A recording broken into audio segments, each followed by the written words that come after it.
Welcome to the Alireza Firouzja Marathon here at Chess Dog. I remember when I was a kid, they would have marathons of some of my favorite shows. They might show every single episode of the original Star Trek series back to back over the course of 2 or 3 days, or every episode of The Twilight Zone. Well, this isn't every Firouzja game I've covered, but it's a lot of them. And it's sort of a marathon of his games. Just sit back and enjoy it. You can also watch them individually. There'll be chapters separating each game from each other. I hope you have fun watching these games and just doing a deep dive and sort of absorbing the genius that is Alireza Firouzja. Enjoy. I hate to put words into Alireza Firouzja's mouth, but let's be honest, we were all thinking it. He's up next. Welcome to Chess Dog. I'm John. This is the channel where we try to make complex chess simple and easy to understand. And today we have a game from Alireza Firouzja. Now, Alireza is currently the second highest rated player in the world. He is the only player other than Magnus Carlsen to be rated over 2,800 as of the recording of this video. And more importantly, he plays compelling, interesting chess. Lots of tactics, a lot of attacking play, the kind of red meat that chess fans like to chomp down on and really enjoy and are really entertained by. By the way, put in the comments section if you think Alireza is going to be the next challenger to Magnus Carlsen. Today's game is a game he played against Bahadur Jobava, and let's jump right in and take a look. Alireza has the white pieces. He plays e4, c6, d4, d5. This is a Caro-Kann. He chooses to play the advanced variation, gain space in the middle of the board. Jobava plays bishop to f5, getting that bishop outside of the pawn chain before playing e6 to solidify that center. And Alireza plays knight to f3. This is really the absolute main line these days of the Caro-Kann. It's sometimes called the short system, although I've heard of other lines called the short system. But this is a sort of a slower developing kind of system for white. White wants to get space, control black's pawn breaks, and kind of squeeze black. In this game, he does that, but then things really break open a little bit later. Jobava plays e6.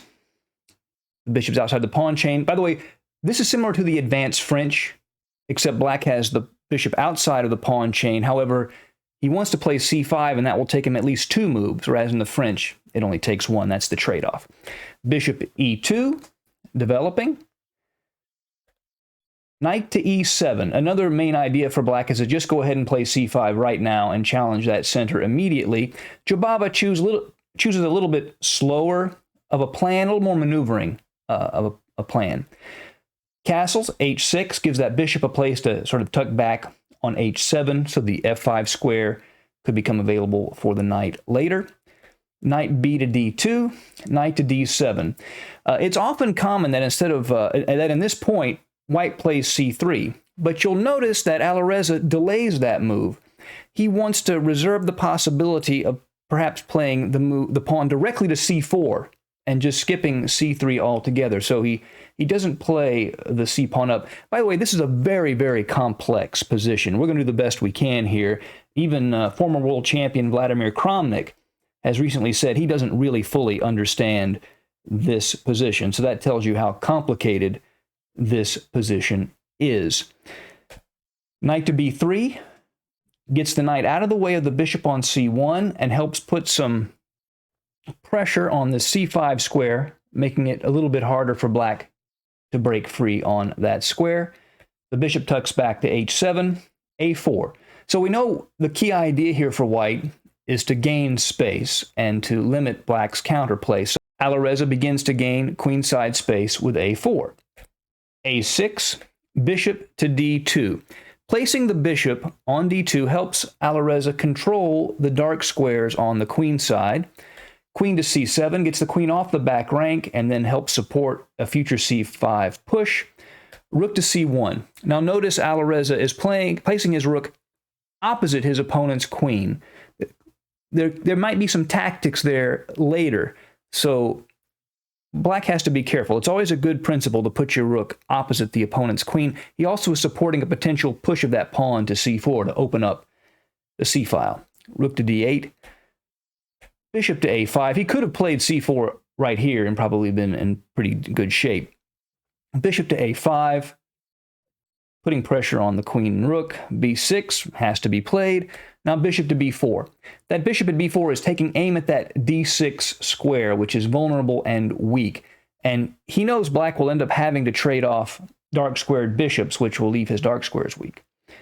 a5 kicks the bishop, then bishop to d6. The queen has to move, of course, it's under threat.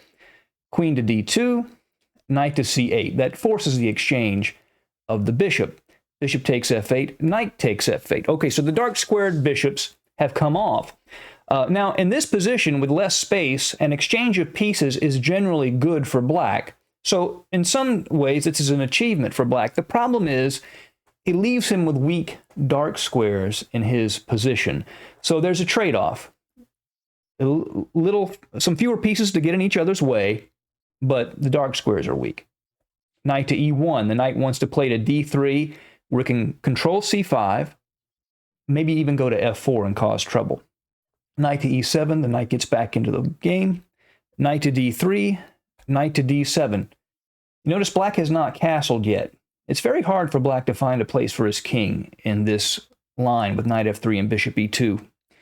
Knight to f4. Now, this is a really strong move, and it creates a big problem for black. Black's two liberating moves are c5, or playing the pawn at f7 to f6, but he cannot play the pawn to f6 as long as that knight is on f4, because if he does, the e6 pawn will be hanging. So that knight at f4 really restricts black's counterplay, and also it can maybe jump to h5 in a direct attack itself. So strong move. He goes ahead and castles Jobava. Now, he could have played c5 here. It might have even been the best decision. After pawn takes, bishop to b5. The a5 pawn actually is not a big deal. If he takes with the knight, queen to c7, he attacks the knight at a5 and the pawn at e5. If he takes with the queen, then c4, knight d4, and the pawn at b2 is hanging, and the pawn at e5 is hanging. So he probably wouldn't want to take that. After a move like bishop to b5, which is a computer recommendation, it's equal play there. Castles, rook f to e1. That e5 pawn is sort of the key to controlling that space for white. So Alireza indirectly defends that pawn with the rook. Of course, the bishop's in the way right now, but it won't be forever. Also, the rook can maybe play in a rook lift later. Rook to c8, continuing with slow play, not playing any of the key pawn breaks. c3. So he goes ahead and plays c3, even though he delayed this move. Perhaps there would have been an opportunity to play c4. He probably could have played it earlier. But what I think Alireza is thinking with this move is, I'm going to attack black's king. He's castled kingside. I have all sorts of space. I want to attack, but I have this knight offside on b3. So I just want to solidify my center and get as many pieces over, aiming at black's king as I possibly can get. Rook to c7, g4. Alireza begins his attack. The pawn at g4, of course, you're gaining space and an attack on the king, but you're also controlling the f5 square, so the knight can't hop in to that square. So Alireza has controlled the center and now is beginning to gain space on the king side. Queen to b8. This is the beginning of a maneuver to try to get the queen back to help to defend black's king. Queen to e3. Strong square for the queen. Helps defend e5. Limit c5 push from black. It can move over to g3 or h3 and also put some pressure on h6. Very powerful square for the queen. Queen comes back to d8, hoping to defend a little bit on those dark squares in that d8, h4 diagonal. h3 defends the pawn on g4. King to h8. Now, this might be a little slow in this position, but I can't really find any better ideas. It really looks like white's gotten what he wants. A bind on the position, and now he can slowly move all of his pieces into an attacking formation, and black is really going to have a hard time defending against Alireza's attack. Knight to d2, the beginning of the shift of those pieces over to the king side. The knight can go to f1, f3, and go f1, g3, a lot of different places. c5, finally the push, bishop to b5. Now, this does a couple of things. It allows the knight at f4 to go back to e2 and then push with f4, if white chooses. Also, the pressure white is putting on the d7 knight means that black has to stay in contact with that knight at all times, or he would lose the piece. Knight c6, king to h2, getting ready to move the rooks over to the king side to attack, so getting the king off of the back rank so those rooks can move over. Pawn takes, knight to b4, rook c7, queen c7. So this is an achievement for black now. A pair of minor pieces, a pair of rooks are off the board. Now there's a c-file. Now the most aggressive move for Alireza here is definitely queen to g3, but that does allow black in on the queen side, so you're sort of burning your bridges for a killer attack. He plays a little more strategically circumspect move. He plays queen to c3, challenging that open c-file. Now, if Jobava takes the queen, then pawn takes queen, knight c2, rook to d1. Now, the knight is currently defended by the bishop at h7, but after knight b8, that knight was under attack. Knight b1, the knight at c2 has a hard time finding a place to go, and white looks to be better in this position simply because the black pieces are tied down. You look at the knight at b8, it can't go anywhere right now. So white would be better in this position if black takes the queen on c3. So instead, Jobava plays rook to c8, rook to c1, and now bishop to c2. An interference move, cutting the coordination between the rook and the queen. But now, the queen can move to g3, the most aggressive position on the board, supporting that g5 pawn advance. Queen to d8 to help control the g5 square, and now bishop takes knight. That possibility just sort of hovered over the position. Now I can take the knight and discoordinate black's pieces. The queen is drawn away from the g5 square, and white can play the pawn to g5. So queen takes bishop, g5, breaking through. Jobava plays hg5. With some computer analysis, it looks like the best move here is bishop to g6. Rook c8, queen c8, knight takes g6, hg6, fg6, gh6, queen g6. This looks pretty forced. And it looks like white's just totally winning, but apparently after queen to f8, defending h6 and attacking f2, black may have enough to hold this position, the computers say. And I think the main reason is because of the weaknesses of these pawns at a4, b2, d4, and f2. Those are all weak. And also there are possibilities of the queen penetrating and maybe getting a perpetual check. So that was probably the best chance for Jobava to defend this position. He goes ahead and takes on g5. Queen takes g5. And of course, he wants to trade queens with Alireza. He doesn't want that queen to stay in an attacking position. So he plays queen to d8. And of course, Alireza says, no, the queens are definitely not coming off. Queen to h5, check. King to g8, knight to f3. With threats of knight to g5, threatening queen to h7 check, or even queen to f7 check.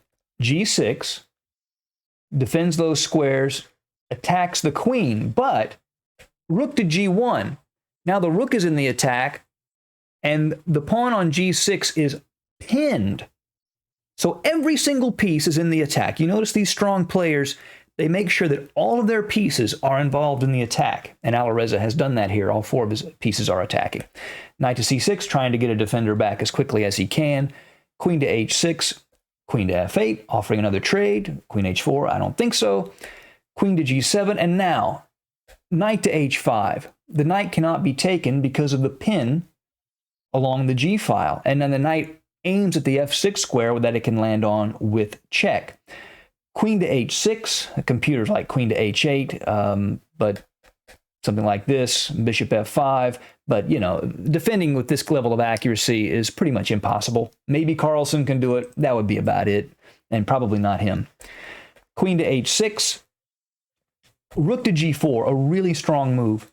It defends the queen, but also sets up all kinds of threats of moving the rook to the h file later on. King to f8. Now, just as an example of what Alireza's move rook to g4 is threatening, let's say black goes ahead and just grabs this pawn on a4, right? Low-hanging fruit, take a pawn. Then this would happen. Knight f6 check, king to g7, which he has to play to defend the queen. Queen h6, king h6, rook to h4 check. The king is forced back to g7 because the g5 square is controlled by the knight at f3. King to g7, rook h7 check. king f8, rook h8 check, and then king moves and rook takes rook when the rook and the game is over. That was a threat set up by rook to g4. So Jobava, seeing this, plays king to f8. So now knight f6 would not be a check. Queen to f6, planting that queen into black's position. And here, if he takes with the queen, then just rook to h4, threatening mate on h8 if he moves the queen, so the queen would be lost, and there's not nearly enough compensation for the material. Here, the computers give +5 for white.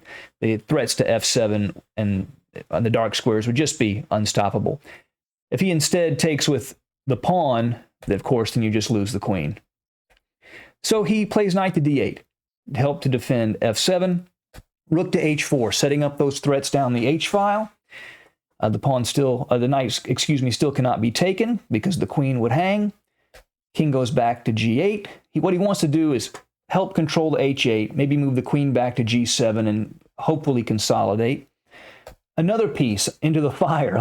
Look at that constellation of attacking pieces. Man, boy, I wish I could play like that. Really, really impressive. And there's a very nasty threat with this knight to g5 move. Let's say, for example, again, black just takes the pawn at a4. Then watch this. Queen takes knight. Check. Queen sack. Rook takes queen. Knight to f6 check. King goes to g7. Rook takes queen. King takes queen. And the stinger at the end of the scorpion's tail, knight to f7 check, would win the rook, and he would be up an entire piece in the endgame. So Jobava doesn't take. He plays bishop to d1, but guess what? The same tactic still works. There's nothing he can do. Queen takes knight, rook d8, knight f6, king g7, rook takes h6, king takes h6, knight to f7, check. And in this position, Jobava resigned, and Alireza had another win on his way to a 2,800 plus rating. Is he the next challenger to Magnus Carlsen? Say so if you think so in the comments below. Every world champion brings something new to the game that all of their predecessors didn't bring. They see the game in a way that no one else sees it.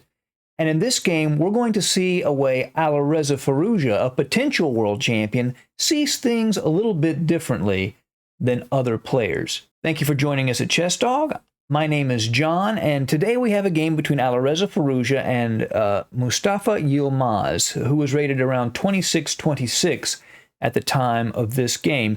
And this is a really phenomenal game because Alireza is doing things that look really dangerous and even not that good, but in fact has an incredibly deep strategic purpose and really works. This is a brilliant game, and if you want a little insight into what separates Alireza Firouzja from everybody else, this game will help give that to us.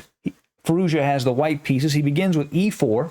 His opponent plays c5, knight f3, d6, d4, cd4, knight d4, knight f6, knight c3, and a6, the Najdorf Sicilian. Alireza plays bishop to e3. This is usually associated with the English attack, where white will play f3 and g4 and attack on the king side.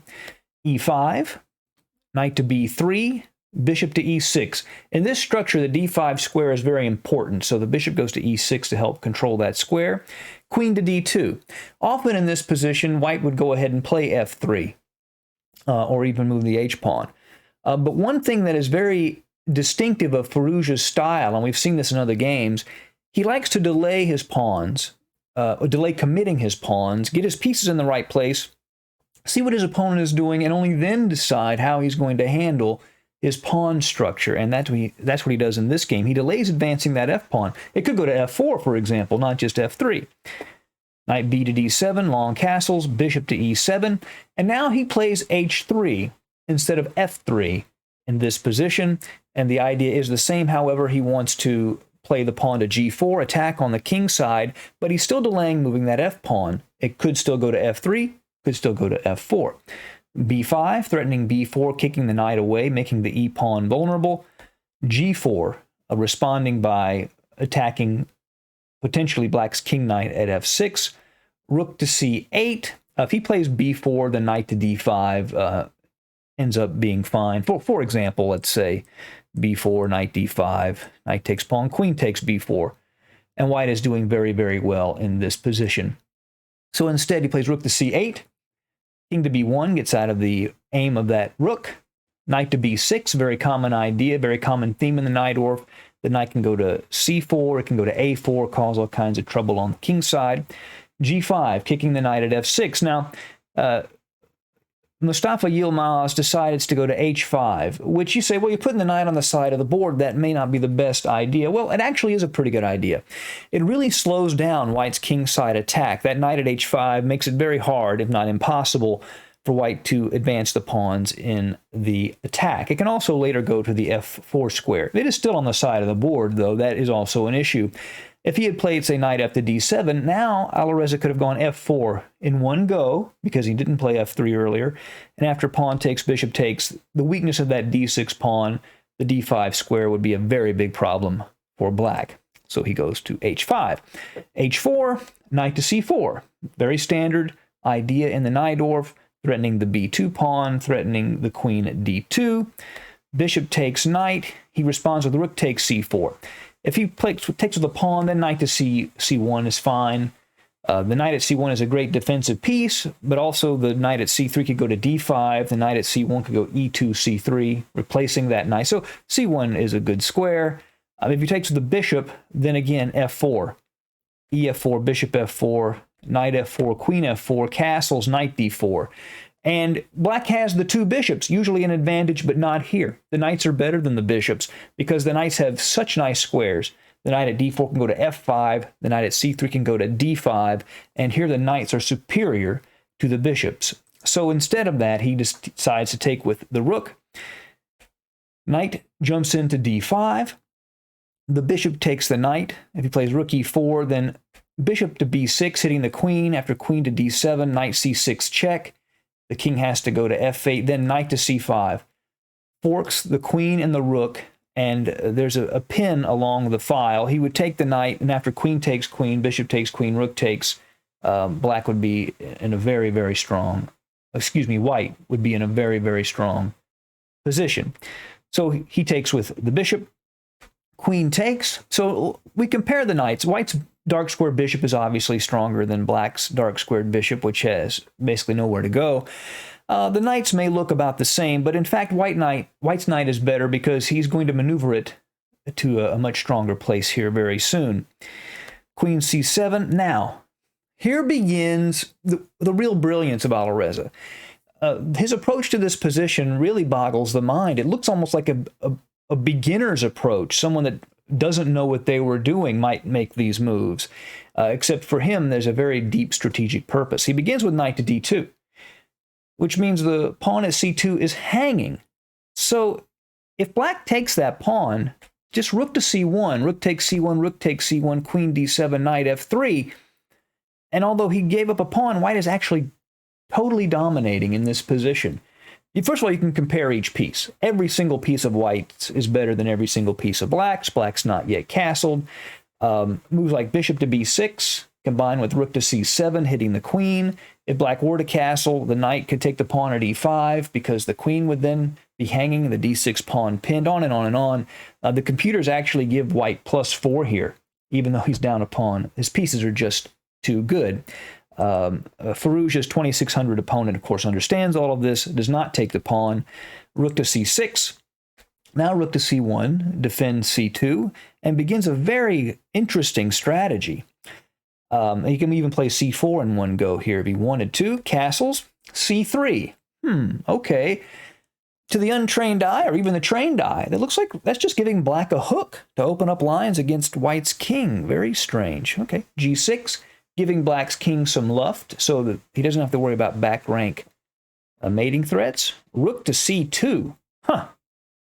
That's an odd decision. Why would you play the rook to c2? This is the kind of move that's reserved either for lousy players or for geniuses. And we know which one Alireza is. He is beginning to do something most of us wouldn't do or shouldn't do. He's going to play on the side where his king is and make his king weak. And this is the kind of strategy that could separate Alireza from the rest of the super GMs. What he does here seems very unwise, yet it's unbelievable how quickly he's winning this game after this. It's still equal, but this is a very deep strategy. Rook to b8 makes lots of sense, puts the rook opposite the king. Rook h to c1. Okay, it's like he's doubling rooks where nothing is going to happen. a5, black says, okay, I'm attacking your king. You're not attacking mine. I'll try to open up lines against your king. Now, this move is unbelievable to me that Alireza plays. I mean, it's just unbelievable. b4, advancing the pawns in front of his king. I mean, this is crazy. Now, the computers don't love this decision, but it's still a fairly equal position. But Alireza knows this. Alireza knows whether or not computers like or don't like this decision, but he sees a little bit deeper. He understands his opponent won't be able to keep up with his concept and calculate the way he can. It's really quite amazing. Now his opponent plays rook to c8, tripling on an open file against a backwards pawn. Man, that's just like the books teach us, right? Makes sense. Now, a4. He's opening lines on the wrong side of the board. He's opening lines in front of his own king. You can't do that. I don't see any other super GMs playing like this. This is really incredible. Computers recommend queen b5 here as the best move, but it looks unsafe to me after rook b8, opening up lines against the king. But he plays a4. And now, watch carefully. The best move here is b takes a4, which is still an equal game. His opponent plays a b4. And believe it or not, after this move, white is completely winning. It doesn't seem very obvious to me how, but watch how Alireza does it. First, queen takes c6, double exclamation point. Now, this is a temporary queen sacrifice, as it turns out. After queen takes queen, which is obviously forced, pawn takes pawn. And now you see those two rooks hitting on the c-file. If Yilmaz decides to avoid that exchange of the queen for the rook, giving it back, after say with queen d7, rook c8, king g7, rook 1 to c7, hitting the queen to g4. Then white plays king to c2 to keep the queen from checking at d1. And also notice that black's bishop would be hanging here. So the queen goes back to e6, defends the bishop, threatens a check at a2. Pawn takes pawn, queen a2 check, king d1, queen a4 check, king to e1. The bishop at e7 is still hanging. And after bishop f8, to protect that bishop, b6. And the pawn cannot be stopped in this variation. So as it turns out, black has to return the material. Queen takes c2, check, rook takes. Now, rook to b8. If he plays rook c2, king c2, ab4, then just b5, bishop d8, and b6. And black would end up having to give up his bishop for the pawn, and of course he would be lost in the endgame. So he plays rook to b8, and now a5. Now he's got a protected passer on the queen side. All the threats are gone, and the endgame is winning. Knight to f4, rook to c7, hits the bishop. Bishop d8, rook to d7, hits that d6 pawn. Knight to d3, a6, the pawn begins to march. Knight takes b4, a7, rook to a8, rook to d6, or takes d6, bishop c7, rook d7, knight to a6, rook d5, bishop to a5, knight to b3, bishop d8, and black actually resigned. If they continued on, rook takes b5, other possibilities, say bishop c7, rook b5, bishop d6, then just rook b6, attacking those two pieces. There's all kinds of different threats here. It's completely lost, and the computers is something like +7. The game's over. This is a revolutionary game to me. Every world champion does things previous players have never done before, and it looks like Alireza may belong in that group. That doesn't mean he's going to win the world championship, but it's pretty impressive nevertheless. Today we're going to ask the question, is Alireza Firouzja the next Paul Morphy? It's an interesting question, and I think he just might be. The game we're going to go over today, his opponent is Nijat Abasov, who's rated around 2650 FIDE, a very highly rated opponent. And it's shocking how quickly Alireza gets a huge lead in development. For me, that's the hallmark of Paul Morphy. Game after game, he would get a massive lead in development, even against strong competition. Well, look at the kind of development Alireza Firouzja gets in this game against a very strong grandmaster. Alireza Firouzja has the white pieces. Najat Abasov has the black pieces. And let's begin. Alireza plays e4, e5, knight f3, knight f6. The Petrov defense. Of course, we know the Petrov defense is an attempt by black to equalize first and then try to slowly outplay the opponent. They're not trying to win with black right out of the opening when they play the Petrov. d4, knight e4. Alireza plays de5. The most commonly played move here by like a factor of 10 is actually bishop to d3. So he plays a little bit lesser known move. de5. His opponent plays d5, supporting that knight on e4. If Alireza were to say take it en passant, then after bishop takes d6, and black is fine. So instead, Alireza plays knight b to d2 to challenge that knight at e4. I mean, the knight on e4 is protected, but to just sort of put some pressure on that knight at e4. Bishop to e7. Perhaps knight takes d2 would be a better choice. Queen takes d2. Maybe a better choice for black. He plays bishop to e7, and this move doesn't really score that well. But it looks like Alireza's opponent is hoping here that white will capture the knight on e4, get queens off the board, and maybe reduce some of Alireza's sharp tactical ability. Well, he gets his wish for trading queens. He doesn't get his wish when it comes to containing Alireza's tactical skill. Firouzja does go ahead and take on e4, pawn takes, queen d8, bishop d8, and then knight to d4. The knight was attacked. So queens are off the board, and you're saying, well, this doesn't look like a Paul Morphy game yet.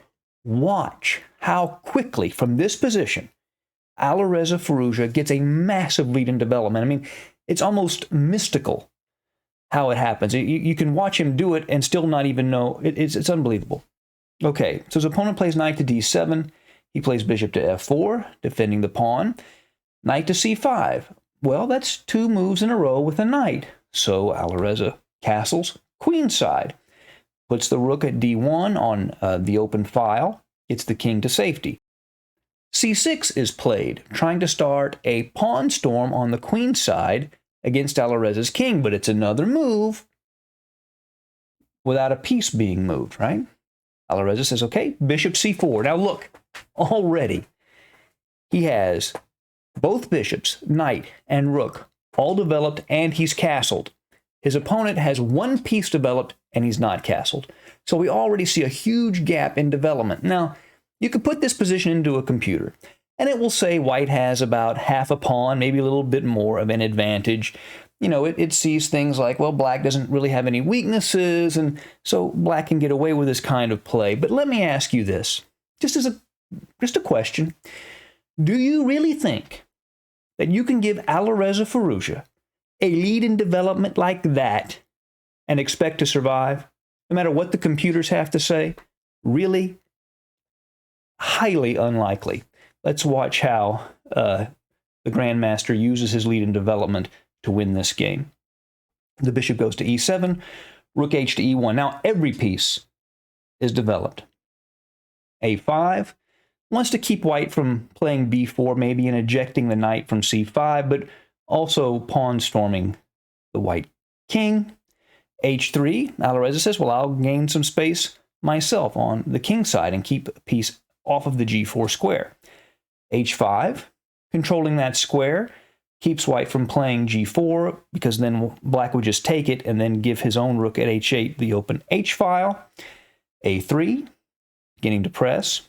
Bishop to d7, king to b1, b5, bishop to a2. Now, I will admit, up to this point, black has played pretty well. Black is not losing. But again, it's one of those situations where you're fine now, but if you make one mistake, you're in huge trouble, even if the mistake is a natural move. Well, black plays a natural move here, and it's a big mistake. The best moves for black might be h4 to kind of clamp down on that space on the king side, or b4 to continue to gain space on the queen side. Black plays a natural move, castling. But now black's king is in big trouble, even with queens off of the board. See, that bishop at a2 is really powerful. It pins that f7 pawn, aims right at black's king now. And Firouzja can open up lines on the king side, even sacrificing a pawn, because he can get those rooks on the h and the g file, go right after that king. And that's what he does immediately. He plays g4. If pawn takes pawn, bishop takes, then the pawn at c6 would hang. But that's exactly what he does. Again, perhaps a move like b4 would have been the best. But he goes ahead and takes. Now, the pawn on g4 is too dangerous to grab. But black is already in huge trouble. Black actually does go ahead and take that pawn. Maybe, it's something psychological. You say, well, queens are off the board, so I'm not in that much danger. But even with queens off, black is in huge danger. A better approach might have been rook a to c8. The problem is, now you got the open h-file. When black castled, his rook was no longer on the h-file, so now white can take it. After, say, bishop takes rook d to g1, look at all these pieces. The bishop at a2 puts pressure. The two rooks on the g and h file, it would be curtains. It would be over. He could play rook f to d8, perhaps. Then bishop to e3, b4, and rook h1. And then just rook h2 and bring the d rook over to h1, doubling on that file. And that would be too much. And computers can tell you white's just winning in this position. But he goes ahead. He takes the pawn on g4.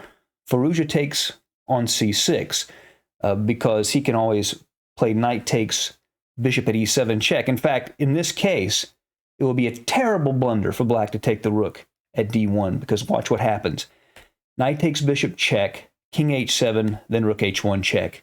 And you can block it once, boom, mate. So it's not just getting the two bishops for a rook, it's actually checkmate if black takes the rook on d1. So instead he plays rook f to e8 to defend the bishop at e7, rook to d5, applying pressure to the knight at c5, but also now getting the rook out of the threat from the g4 bishop. Now it would hang. Rook a to c8, attacking the knight at c6 and indirectly defending the knight at c5. But now white is able to create double attacks. Knight to a7, attacking the rook at c8 and the pawn at b5. If he plays, say, rook to b8 to defend that pawn, then bishop e3 hits the knight at c5. And if the knight, say, moves to e6, then knight takes b5. The rook at d5 would defend. And if he plays more aggressively with knight e4, then just bishop to d4 defends b2. And after, say, bishop to e6, rook takes b5, and he still gets the pawn, and he would still be winning. So after knight a7, black plays rook to a8, knight takes b5. One pawn, and that's all Firouzja will need. Rook e to b8. It looks like black is piling on the queen side, but he can defend. Firouzja can defend, no problem. Knight c7 hits the rook at a7. Rook a7 and now e6. The bishop at f4 now defends that knight at c7 with also some x-ray pressure on the rook at b8. Rook a to b7, threatening the pawn at b2 first. Firouzja plays ef7 check. That's a forcing move, so he can't take the pawn at b2. He has to address his king being in check. He plays king to f8. Now, if he tries to take the pawn, then something simple like rook to c5, discovered check. And the bishop at a2 would then be checking the king, and he would just get the piece for free. So black plays king to f8. First off, bishop to e5. That defends the b2 pawn from the two rooks, puts some pressure on the g7 pawn. Knight to d7. If instead he plays, say, knight to e6, the knight takes check, bishop e6, and rook to a5, and it's way too many pawns. He's got those three connected passers on the queen side. It would be a very easy endgame win. So instead, knight to d7, put some pressure on the e5 bishop. Rook takes d7, an exchange sacrifice, giving up a rook for a knight. Bishop takes d7, rook to h1, game over. Already, black resigned in this position. Why? Well, let's take a look. If black plays, say, bishop to d8, then just rook check, king to e7, and you just promote to a queen and its mate on the spot. So let's say instead of bishop to d8, something like bishop to c5. That way the bishop can stay in contact with the f8 square. rook to h8 check, king to e7, knight to d5 check, king to e6, then bishop takes rook at b8. It's an entire piece. Well, what about bishop takes a3? I mean, the pawn at b2 is pinned after all. That's a more aggressive way to handle it. Well, watch this. Rook h8 check, king to e7, knight to d5 check, king takes f7, knight to f4. That's a check because the bishop at a2 is now unveiled against the king. And if bishop to e6, bishop e6 check, king e7, rook to b8, wins far too much material. And if instead of bishop to e6, he plays king to e7, then very simply, knight g6 mate. It's very simple. Doesn't matter what the computers say. You can't give a huge lead in development like that to a player like Alireza. Is he the next Paul Morphy? Tell me what you think down in the comments section. Stay tuned for an historically important game. Why? Because who is playing in the game? Alireza Firouzja and Nodirbek Abdusattorov. Now, you probably know who Firouzja is. He's the youngest player in history to reach a rating of 2,800. He's only 18. But Abdusattorov, who's 17 years of age and almost 2,700, just won the World Rapid Chess Championship. He beat the likes of Nepomniachtchi. He beat Magnus Carlsen, and he beat Carlsen in Carlsen's own style. Oh, an endgame grind and a queen and pawn endgame. And this game between Firouzja and Abdusattorov, I think, very well may be the future of chess. Just like Kasparov and Karpov dominated for a 25-year period, I would not be shocked if Firouzja and Abdusattorov are the two titans of chess for many years to come. And I hope you enjoy this game. Welcome to Chess Dog. I'm John Montgomery. Firouzja has the white pieces. Abdusattorov has the black pieces. Now, let's put this out there. This game is very instructive. The things are very clear. It's not a masterpiece, but it's going to be historically important because of the players involved. Let's jump right in. Firouzja with white begins with d4. Abdusattorov plays knight to f6.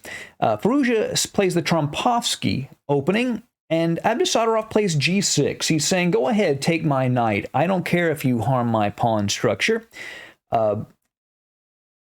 Firouzja goes ahead and plays knight to d2. He doesn't grab the f6 knight, and let's look why. If bishop takes knight, ef6, and what black will do is they'll play c6, d5, and f5, put their pawns on light squares, get a bind on the e4 square, and play that f8 bishop to d6. They've got the two bishops. Now, white still may be slightly better, but black has easy play, and Firouzja doesn't want to give him easy play. So instead he plays knight to d2, threatening to play e4 and getting a full pawn center. d5 by Abdusattorov to control e4. e3, bishop to g7, c3.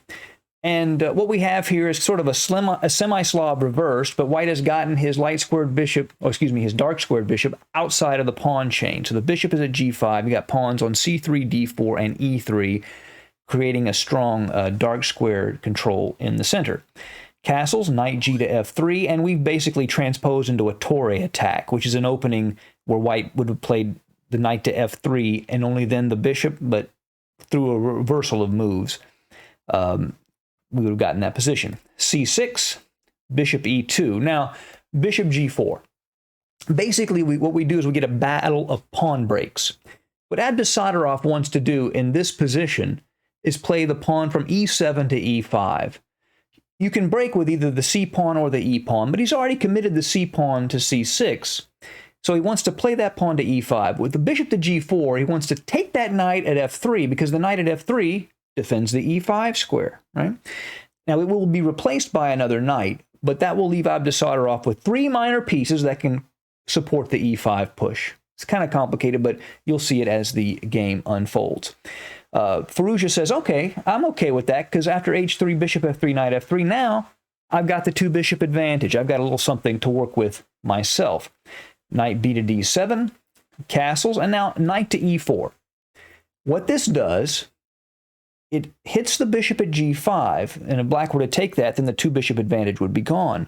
It also opens up the g7 bishop to the e5 square. So now he's got two pieces, the bishop and the knight, preparing to push e5. So Firouzja plays the bishop to f4, so the knight can't capture it, and also now he's got another piece controlling e5 and preventing that pawn break. Abdusattorov plays queen to b6. Now this was the novelty of the game, the new move, the move that had never been played before, hitting that b2 pawn. Firouzja plays queen to c2. Now his pawn break is c4. So Firouzja wants to play c4, Abdusattorov wants to play e5, and what happens is they both succeed. Abdusattorov plays rook f to e8, further supporting that e5 push, and Firouzja goes ahead and plays c4 right then and there, and boom, black plays e5. So we have this incredible tension in the center with all of these pawns. But Alireza Firouzja sees this position and says, I can create an isolated pawn for black. And I think I'll do that. I think I'll create an isolated pawn, and that's what he does. He takes on e5 and he exchanges twice. Takes. Now cd5. And Abdusattorov can't avoid the isolated pawn, because if he takes with the rook, then queen just takes knight. He just would lose a piece. So he's forced to take with the c-pawn.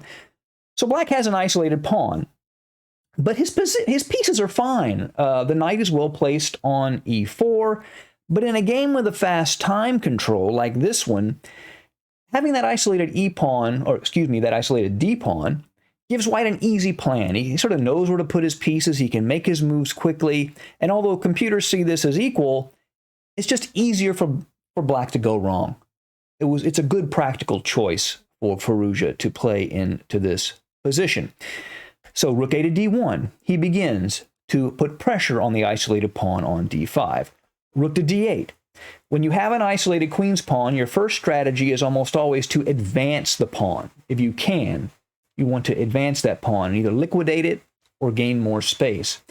Firouzja knows that. So what he does is he plays rook to d4. He blockades that pawn. Now the pawn can't advance because the rook is sitting on the square that the pawn wants to advance to.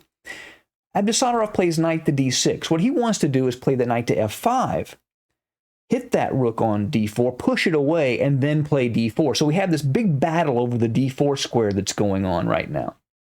Rook f to d1, adding to the pressure, and now knight to f5. Strategically, this is the right idea. The problem is that the knight is tactically vulnerable. It's a bit fragile on the f5 square, as we will soon see.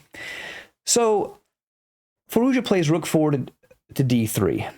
Instead of playing knight to d6, and this is computer evaluation, and one of these lines is really spectacular, the better move is actually to play rook to c8, gaining a tempo against the queen. The knight at d6 defends the rook. That's why you can do that. Hitting the queen and pushing it to b1. And the reason is it removes that rook from a pin along the d file. This is really subtle stuff, computer stuff. Then knight to f5. And this would be a better execution of the plan. So here, if white just plays rook 4 to d3, now d4 can be played. And if white tries to kick the knight out with g4, get this. Black gives up the knight. Pawn takes, and after pawn takes knight, boom, pawn takes f2 with check. The queen at b6 defends that pawn at f2. King has to go to f1. Rook doubles, hitting the bishop at e2. White defends, and then rook takes f5, and black is better. He's got massive value for the sacrificed piece. He's got 3 pawns, which is equal material, and look at the safety of the king. The white king is in real peril, real trouble. This would have been a nice way to go. Firouzja wouldn't have played into this line if black had played c8, obviously, rook to c8. But that's what would have happened if the same thing that happened in the game happened here. So knight to f5, and here he plays this move, now d4. And the problem is that pawn is pinned against that rook on d8. So all he has to do is apply pressure, boom, to the knight at f5, and remove the defender of the d4 pawn. Computers actually prefer g4, but Firouzja definitely made the right choice, because why complicate matters? Why make your king less safe in a blitz game when you know you have control over the position? So bishop g4 really does make a lot more practical sense, I think, in the real world. And here, of course, black can't play the de3 move we just looked at, because boom, rook takes d8 check, and he would just lose the rook. So Abdusattorov plays rook to c5, gaining a tempo against the queen at c2, but the queen moves to d2. And now look at those heavy pieces of Firouzja's. Rook, queen, rook. Boom. Right up the file. Pin on the d4 pawn. The d4 pawn cannot be saved. So in this position, Abdusattorov says, I'm going to throw away the pawn. Maybe I can find some activity on the c file. The problem is he steps into this pin on this square. Computers prefer the move queen to f6 to defend the pawn that way.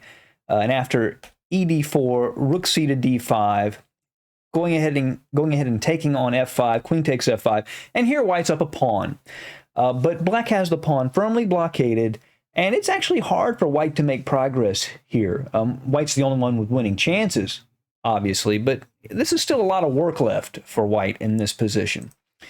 But after rook d to c8, stepping into that pin, boom, e4.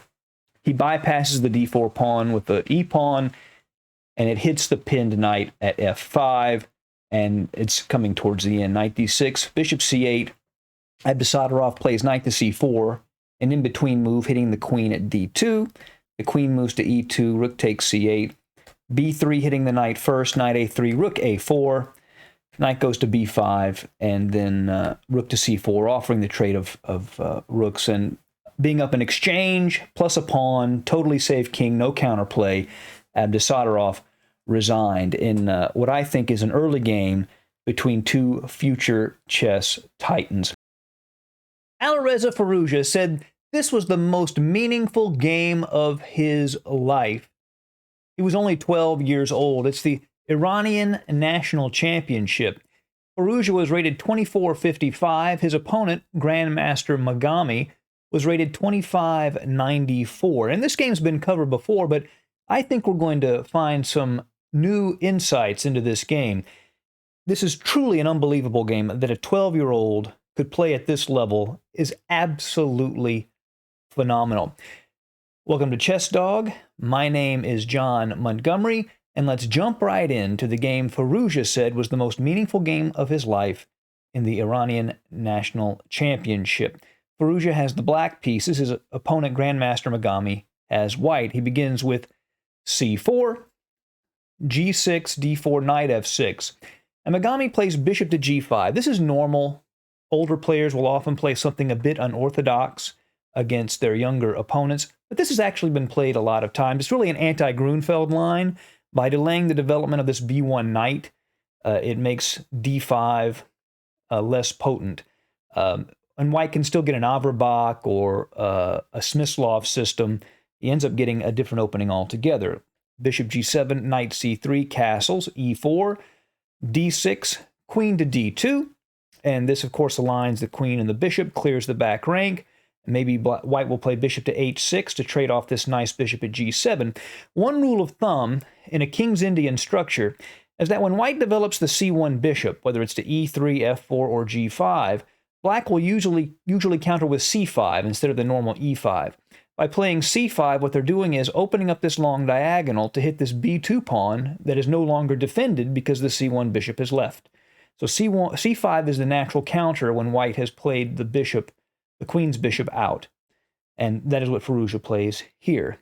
d5, e6. Another rule here, when you get this structure, c5, d5, black pretty much immediately has to play e6, or they'll just get completely suffocated. So e6 is an essential move in this position. f3, cd5, cd5. So now the position is finally transposed into the opening that it's actually going to be, which is a modern Benoni with this Zamish pawn structure with this pawn at f3. And in a Benoni, black has a number of different plans, including a lot sort of micro plans, small plans at their disposal. The main plan, though, is to advance the queenside majority, these A, B, and C pawns against these two pawns for white, to advance that majority, enhanced by the bishop at g7 controlling the long diagonal. Although black does have some other plans. White has one plan. That's it, pretty much. f4, e5, advance in the center. Black will do everything he can to stop that from happening. White will do everything they can to advance it. So Grandmaster Megami's main goal here is to play f4, e5. Let's see how long it takes him to do it. Pretty long. Okay. a6 is played, beginning expanding on the queen side. Knight g to e2. The main move here is a4 to try to restrict the advances of this pawn. But Grandmaster Megami says, you know what, I'm going to let you just advance these pawns and gain the tempos for my pieces and not worry so much about the space on the queen side. b5, knight to g3. The knight clears the way for this bishop at f1 to go to e2 and also over-defends e4, which allows for that f4, e5 push later in the game. White has to worry about the h-pawn going h5, h4 and kicking that knight away. Rook to e8, pressure on e4, controlling the square in front of the e-pawn, keeping it from advancing.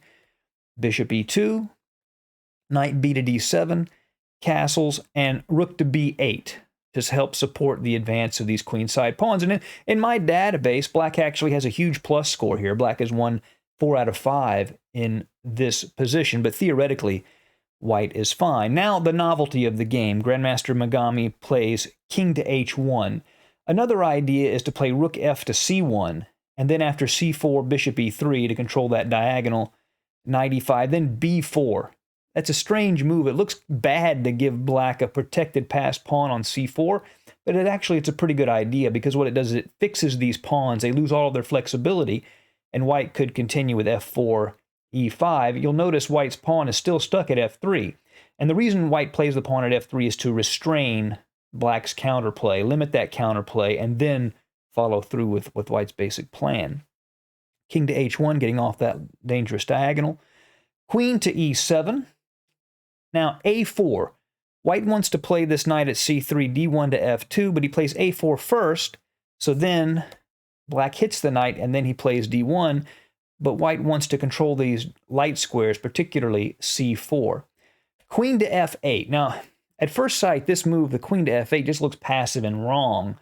It is, in fact, I believe, the #1 recommendation of the computer. The actual idea behind this move, queen to f8, is this. To play the pawn to h6, kicking this bishop away. The knight at f6 goes to h7, and then the queen supports the pawn at f7 to f5. And black plays on the king side and further controls the center, weakens the structure. So this queen move to f8 is actually pretty good, even though it looks terrible.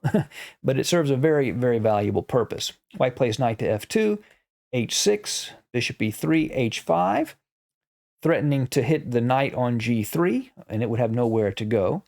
Rook f to e1, saving a square for that knight.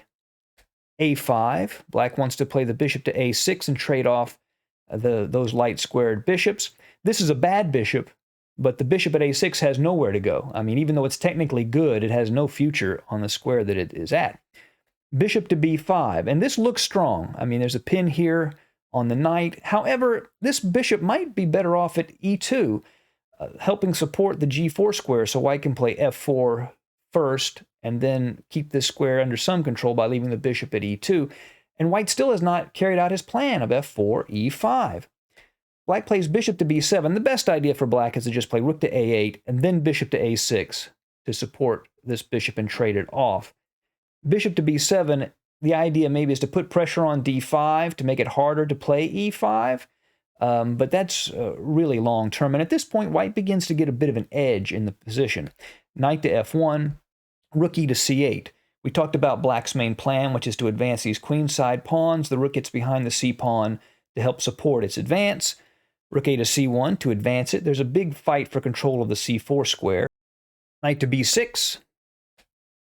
Queen to c2. This would have been a good time to just go ahead and play b3 to restrain this counterplay and then continue with white's main strategy.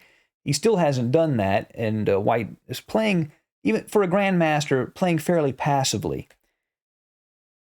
So queen to c2 to control it with a piece. Knight f to d7. Now knight to d2. And again, b3 is probably the better way to restrain and control this c4 square. The problem with knight to d2 is it's just too defensive. That knight would do better on the king side or supporting the central advance. But knight to d2 is a little passive, and now Firouzja really begins to take over on the queen side. c4. So here, If white takes on c4, then knight takes c4, bishop takes c4, bishop to a6, taking advantage of this pin along the c-file. After b3, bishop takes, pawn takes, and then b3. And the bishop at g7 along with the rook at b8 control the pawn's advance, and black would be in very good shape. If instead he takes with the bishop, then takes, bishop to a6, say queen to b3, but then rook c4, takes, bishop takes, and bishop would take b2. So Mashami plays queen to b1, c3, the pawn advances. Pawn takes with the bishop. Black clearly now owns the queen side with a protected passer on b4. Knight to d1 to hit the bishop on c3. Bishop takes d2, bishop takes d2, rook c1, bishop c1, knight to c5. So black has a new target, this pawn on a4, both the knight on b6 and c5. Attack it, knight to b2 to defend it. Again, a bit passive. Bishop to a6 to exchange off the pawn's defender. Bishop takes, bishop to e3. Knight to c5. Again, the two knights pressure a4. Queen to d1. Adding another defender, but using the queen to defend a4. White has played very passively in this game. If bishop takes knight, pawn takes, and black's queenside pawns are faster. Queen to e8, adding another piece to the attack on a4. Bishop takes, pawn takes. Queen to b3, again trying to restrain the c-pawn. Queen to e5, coming in to help advance the queenside pawns. Rook to d1, queen to c3. And that forces the exchange of queens. Because if white plays, say, queen to a2, black would just continue with c4, and the queen is there to help that advance. So white's forced to take, pawn takes. Now, through a series of brilliant tactics, Firouzja forces the win in this position. Even though black is definitely winning here, it takes some very accurate tactical play. Knight to d3, c2, rook to c1, and watch this miracle move. Knight takes d5. Looks like you're just giving up the knight, but not exactly. If pawn takes knight, rook to b1, and the problem is this pawn is coming to kick the knight away. This rook would lose its defender, and then the pressure on this file, or rank, excuse me, would be too much, and black is just winning in this position. After rook takes c2, knight to b4. This forces a winning rook endgame. After knight takes knight, a b4, rook takes c5, which is forced, b3 decides the game. And white, according to my database, white resigned in this position. And the reason was, if white tries to go back and stop the pawn with the rook by rook to c1, then b2, rook to b1, rook to c8, and that's the end of the game. You can't take the b2 pawn because rook to c1 would be a back rank checkmate. Otherwise, just rook to c1 check, and if rook takes, pawn takes, promotes to a queen, and that's game over. A brilliant attacking game. The grandmaster player with the white pieces never even got his attack off of the ground. The pawn stayed at f3 the whole time, even at the end of the game. An early insight into a player that is now number 2 in the entire world. It all began with one of those awkward handshakes. You know, the ones we've had over the last 2 years. One person forms a fist and hits the open hand, and the other person switches back and forth. That's basically what happened when Alireza Firouzja and Daniel Dubov met at the World Blitz Chess Championship. The handshake was awkward. The game was compelling. Welcome to Chess Dog. I'm John Montgomery, and we're going to dive right in. These two superstars of chess, Alireza Firouzja and Daniel Dubov. Dubov has white, Firouzja has black. Let's jump right in. Dubov, as you can see, started the game with d4. Firouzja plays knight f6, knight f3, g6, g3, bishop g7, bishop g2.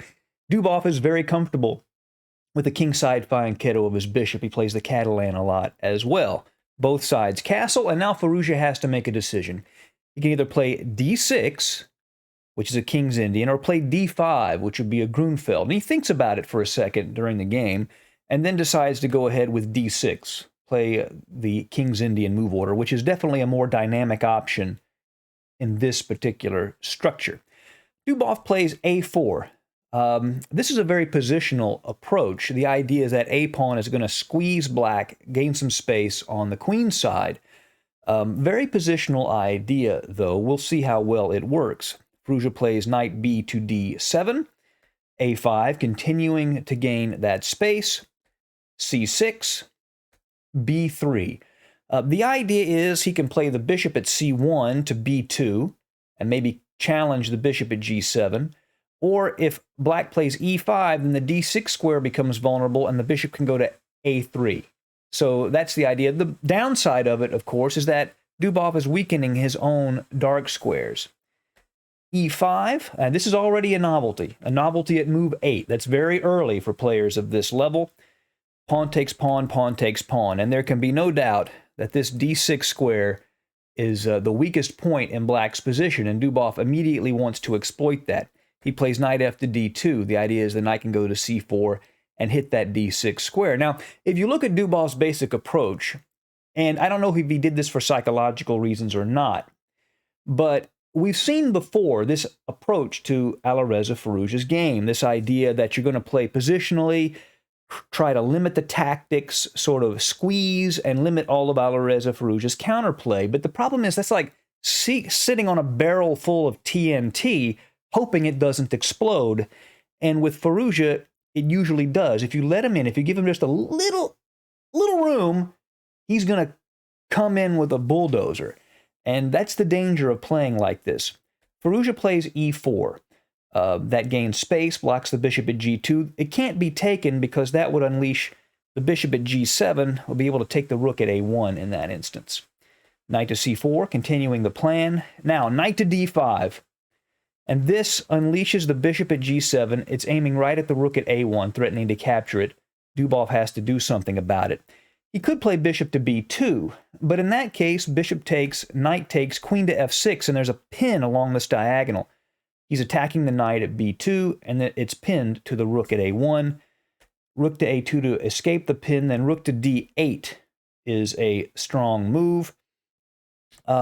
Queen to c1 would be the best move, but white's very passive here, and if he plays a move like, say, bishop to e4, he's just lost because of this sequence of moves. Knight to b4, hitting the rook and threatening the knight if the rook moves, and after rook to a4, counterattacking, then knight to c5. The knight hits the rook and the bishop, the rook hits the queen, and the game would be over. So instead of playing bishop to b2, he plays the rook to a4. Knight to c5. Now you already see, we talked about that little, giving Firouzja that little opening. It looks like he's beginning to go through it. Knight to c5, hits the rook at a4. Black is really active now, and at move 12 is already better. Firouzja has the better position than Dubov. He plays rook to a2. Firouzja plays knight to b4, hitting the rook again. And Dubov decides to go ahead and give up the exchange for a knight and a pawn. If he tried to, let's say if he tried to keep the exchange, say with rook to a3, then simply queen takes, knight c2. Black is winning.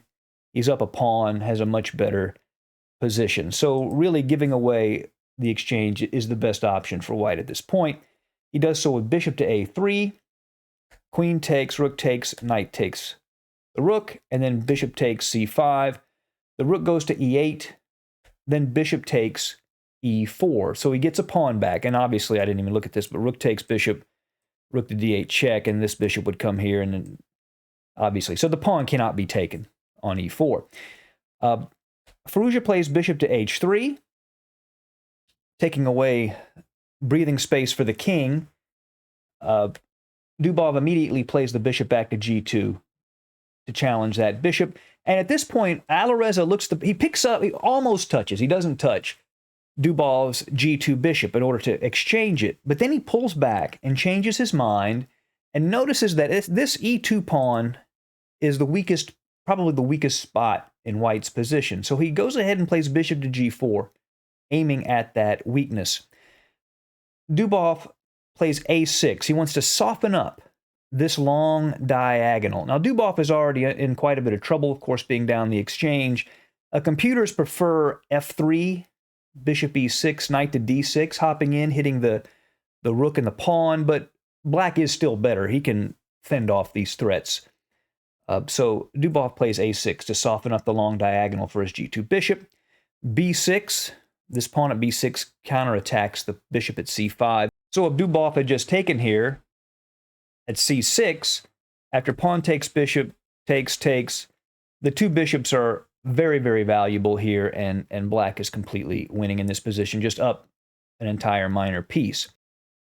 So Dubov just retreats that bishop to e3, and then bishop takes e2. The bishop moved to g4 has borne fruit, and Firouzja has picked up the e2 pawn.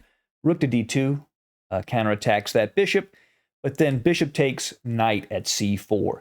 Firouzja is giving up the bishop pair, but in return is wrecking Dubov's pawn structure. c2, c4, and a6 are all weak pawns, although the pawn at a6 could become dangerous later because it's so far advanced. So black plays rook a to c8, c3, knight takes c3, knight takes c3, bishop takes c3. And now white is just hoping that he can generate enough counterplay against this a7 pawn to take advantage of the fact that he's down an exchange and a pawn, but that's asking a bit much. Rook to d7. Now rook c to d8, challenging the rook. He has to give up the a7 pawn, otherwise the bishop would take on c6. Like, he can't do this, and then the bishop takes here. But what he does, he understands a very basic principle of chess that we should all know. Every Russian schoolboy knows, as they says, and that's that rooks belong behind passed pawns. So Dubov takes the a7 pawn, but then rook to d1 check, forcing bishop to f1, then rook to a1, and the rook is behind the pawn. Dubov plays king to g2 to get out of the pin of the rook, then c5 to block this e3 bishop from taking the b6 pawn, bishop to d3, rook to a2. Now he's actually threatening rook takes bishop because there's a pin on this f2 pawn. Dubov plays king to f3, stepping out of the pin. Bishop to d4 to get pieces off the board, and if white exchanges, which he does, black gets a passed d-pawn.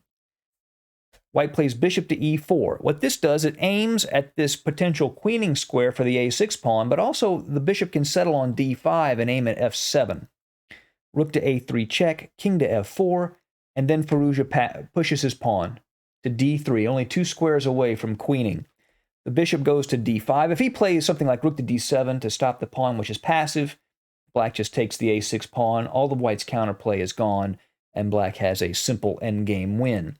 So in an attempt to complicate matters, Dubov plays bishop to d5, aiming at the f7 pawn, d2, one square away from queening, bishop takes f7 check, king to f8, and now if he just takes the rook, obviously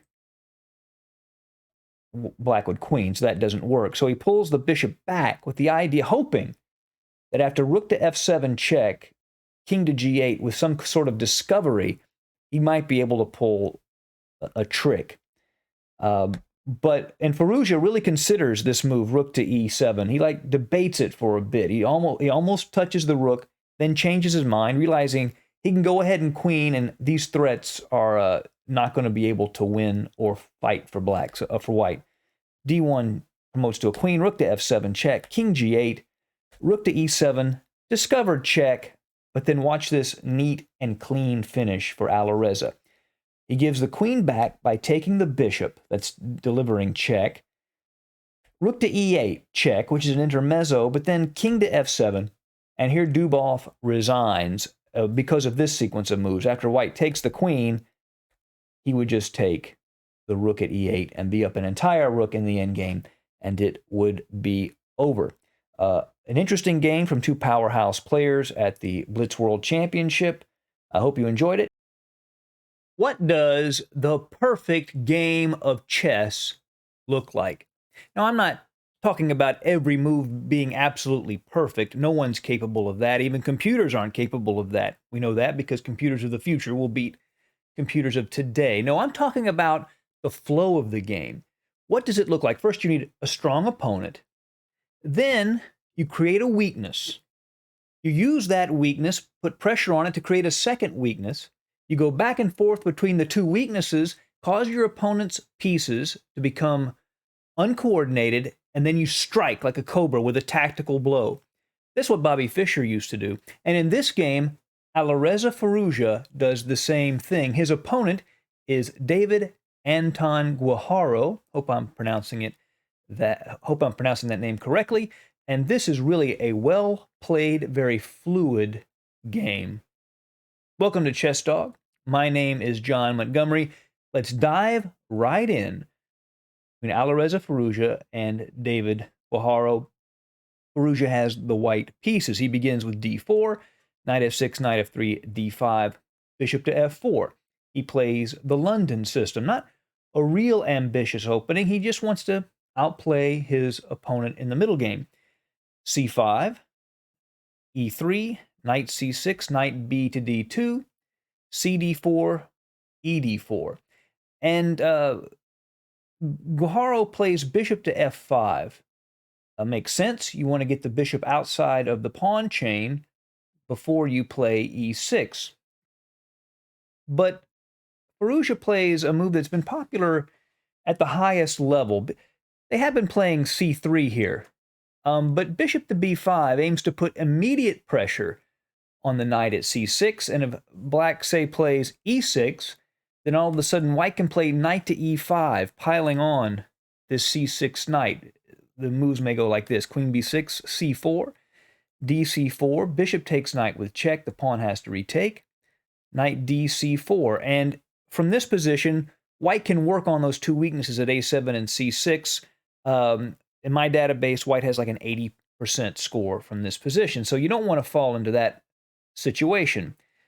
So black plays rook to c8, immediately defending that knight, and you don't want to play e6 yet. That bishop might want to go back to d7. c3 is then played, e6, and queen to e2. Now this gets the queen opposite the opponent's king. It protects the bishop at b5, but more significant is what it doesn't do. What doesn't it do? Well, it doesn't castle. Firouzja, again, is happy to play a little fast and loose with his own king if it means he can get an edge somewhere else on the board. And he wants to be able to use those kingside pawns aggressively. So he delays castling. Knight to d7. Black wants to control that e5 square.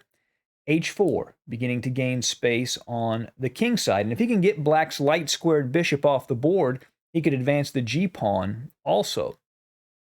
a6, bishop to d3. Bishop takes, queen takes. So the bishop is now off the board. Bishop to e7, king to f1. Looks like he wants to leave that rook on h1 to support that h-pawn and gain space on the king side. Queen to b6, attacks the pawn at b2, and he just defends it. Rook to b1. Then the queen goes to b5. Now this forces the exchange of queens because the queen is pinned to the king. But black's willing to accept pawn weaknesses on a7 and, b7 and b5. Let's look at that. Takes. But it's yet to be determined whether or not these pawns are weak. There was a very famous game of Capablanca's many years ago, obviously decades ago, where he had a weakness like this and was actually able to win by taking advantage of the open files and maneuvering his knight. In this case, the colors are reversed from the Capablanca game, in this case to the c4 square. So the pawns are weak, but it gives black some play also. a3 to control that b4 square. Black would have just played b4 and liquidated the weakness immediately otherwise. h5 to keep white from gaining space by playing h5 himself. Now knight to b3. This is a move that we call it prophylaxis in chess, where you basically play a move to stop your opponent from doing what they want to do. And what black wanted to do was play knight a5 to c4. The knight at b3 prevents the knight from going to a5, so he can't even do what he wants to do. So Firouzja's stopping black's plan before it even starts. f6, to tuck his king away at f7, and to maybe expand in the center later. However, it makes this square on e6 a little sensitive, and that's going to be an issue as the game progresses. In fact, Firouzja immediately plays rook to e1, taking aim at the e6 pawn. King to f7 defends. Now knight to c1. He's saying, I'm going to let black do what he wants on the queen side, but I want to play the knight to d3, move my bishop, and then play the knight to f4, so the Knight at f4 and the rook at e1 will both attack e6. The knight f8 defends the pawn. Knight d3, knight g6 hitting the bishop. Bishop to g3, and this way, if white's knight lands on f4, black could just take it off the board. That's sort of the idea behind that maneuver. But now knight to a5. Black is able to get the knight to c4 as he originally wanted to do. King to g1, knight to c4, puts pressure on b2. It's defended by the knight at d3 at the moment. Rook to e2. Prepares to double the rooks on that half-open e-file against e6. The king goes to h2, the rook goes to e1, and he piles up on e6. Rook h to e8, king h2, bishop f8, rook h to e1. So white has pressure on e6, but black has compensation in the well-placed knight on c4. b6, that keeps the knight on d3 out of the c5 square permanently. It wasn't really threatening to jump in yet, but that way he doesn't have to worry about it in the future. King to g1. I think, a move like this is sort of challenging black to find a move. It's hard for black to move. Almost any move he makes sort of weakens his position. It's not zugzwang yet, but it's hard for black to find a move. Rook to a8, bishop to f4, rook a to c8. If he took on f4, the knight takes on f4, and he's hitting e6 just as he wanted to. Black still has some pressure on b2, though. Rook a to c8, g3, rook to c6, king g2, bishop e7, knight to g1. And Firouzja continues to maneuver, giving his opponent a chance to make a mistake. One thing about a position like this for white is you can do this. You can move around, and black always has to react. Black's the one that always has to make sure they don't blunder, whereas white has a lot of comfortable, easy moves to make. So Firouzja is giving his opponent a chance to make a mistake. His opponent's rated 2679, so he's very, very strong. The chance he's going to make a basic mistake is low, but you might as well give him a chance to if it's not going to harm you in any way. Bishop goes back to f8, knight to h3, bishop e7, knight back, bishop f8, knight back, bishop e7. So black is happy with the draw, but Firouzja does not go for the threefold repetition.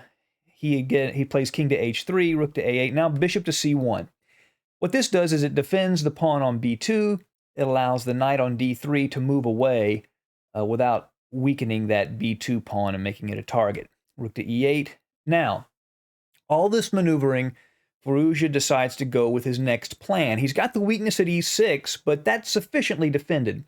Now he creates what we talked about in the opening, the second weakness that he can start to work on. And the weakness he's going to target is the g7 pawn. He begins by opening the g file with g4.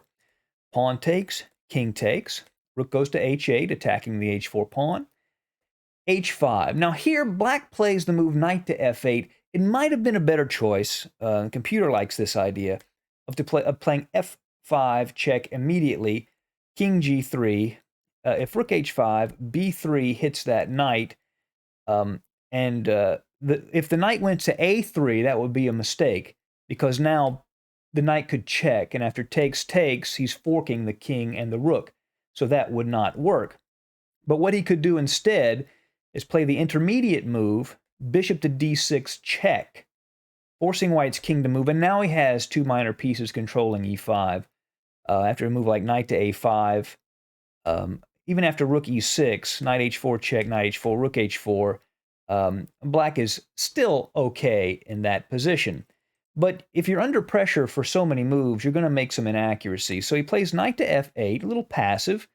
The knight comes into f4. We've already talked about that square. He's threatening e6, g6, and also right now he could play knight takes d5 because there's a pin on the e-file. So bishop to d8 to get out of that pin. Rook to h1 defends the pawn. Rook to g8. Computers see the move bishop c7 as still equal. Maybe the bishop could take that well-placed knight at f4. But rook to g8 seems a little passive, and it is. And this is really the moment where all of this pressure that Firouzja has been applying now begins to bear fruit. At this point, white is better. Not just applying pressure, but on the board, he's theoretically in a better position now because the rook at g8 is passively placed. The knight goes to h4, piling onto that weak g6 square, bishop to g7, knight f to g6, trying to maybe get rid of that f8 knight that holds that e6 pawn, that defends that e6 pawn. Now he's working, you see, with the e6 weakness, let's just highlight that, and the g7 weakness, alternating threats between the two. If knight to g6, pawn would take, king e7 and f4, and black would be in massive trouble at this point. He'd just be losing, I think. So knight to d7 instead, rook h to e1, rook to e8, now bishop to f4. He doesn't want that bishop to trade off for a knight. He wants to keep his knights. So he offers a trade with a bishop, takes, rook to d6. If he doesn't, there's actually still a pin on this file because of the rook at e8. Rook to d6 helps defend the d5 point. King to h3. Now, if he jumped in immediately with, say, knight to f5, trying to take advantage of that pin and hitting the rook at d6, the problem is pawn takes knight would be with check, and then he would actually lose. He'd have to move the king, and then rook takes, and black would be up a piece. So what Firouzja does before playing that is play king to h3. So now knight to f5 is threatened because it wouldn't be check if the knight was retaken. The knight goes back to f8, defending that pawn. Knight f to g6 to get rid of the defending knight. Knight to h7. Now f4, that helps keep the knight out of the g5 square, and also it can go to f5 later. Rook d to d8 to remove that pin that was on the e file, so the e8 rook is now defended. Rook to g1, shifting now back to g7 as the target. He put as much pressure on e6 as possible. Now he's going back to g7. Knight to d6, rook e to g2, attacking g7. Let me highlight that. Again, rook to g8. So we've seen Firouzja go back and forth between e6 and g7, and now he's gotten black's pieces uncoordinated. And this is the tactical blow. Do you see it? I'll give you a second. That's right. Knight to e7, right into the lion's den. It looks like he's just hanging the knight right deep in black's position, but in fact, it's a winning move. It hits the rook at g8. If the rook just moved, white would just take g7 with his own rook. So he's really forced to do something. If he takes the knight, which he doesn't do, then takes, king e8 and rook h7, and with the passed h-pawn, the game is easily winning for white. So black tries to mix things up a little bit. He plays knight to g5, check, to sort of interfere with those rooks along the g file. White takes, king takes on e7, gf6 check. He has to retake with the king. If he takes with the pawn, boom, another pin down the g file. So he takes with the king. The weaknesses are piling up. Rook to g6 check, king to f7, and now knight to f3. And the threats of knight e5 and knight to g5 check are both devastating. Rook d to f8, knight to e5 check, forcing the king away from the g7 pawn. He finally gets his loot that he's been aiming at. King to e7, rook g7 check, rook takes, king to f6, now h6. And first you might wonder if this was a mistake, because black now plays rook to h8, threatening rook takes h6 check. But Firouzja has a very nice combination to win the game. He plays king to g4, so the rook at h6 isn't in check. His opponent takes the pawn. So now, if you look carefully, you'll see that if the knight on d6 was not defending f7, rook f7 would be checkmate.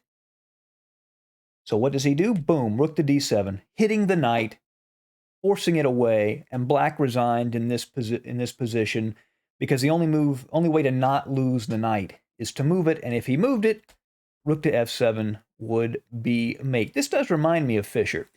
You create a small weakness, you work on it, create a second weakness, go back and forth between the two, then you strike with a brilliant tactic.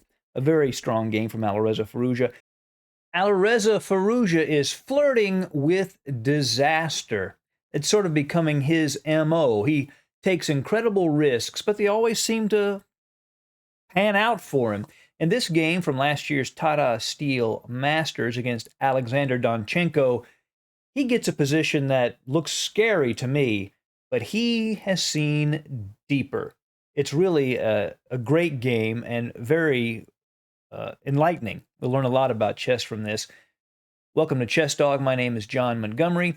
Let's jump right in. Alireza Firouzja has black in this game, and Alexander Donchenko has white. Donchenko was about 26-68 when this game was played, so two very strong players. Donchenko begins with d4. Alireza responds with d5. c4, e6, knight to c3, and bishop to b4. This is sort of an accelerated Rogozin system in the Queen's Gambit. Declined. Knight f3, and not wasting any time with the more normal, say, knight to f6, transposing into a mainline Rogozin. Alireza Firouzja grabs the c4 pawn, and this really raises the stakes because white has to be careful that black can't grab that pawn and keep it permanently. e3 attacks the pawn at c4. b5 defends the pawn. a4 tries to undermine the pawn that's defending the pawn at c4. c6 defends that pawn. And as it turns out, in my database, black has a plus score from this position. It's really nice when you can play something that's sort of high pressure and a bit unorthodox and still have a high scoring position as well. Having said that, computers still prefer the white position a bit. Bishop to d2, relieving the pin. a5, continuing to advance those queenside pawns.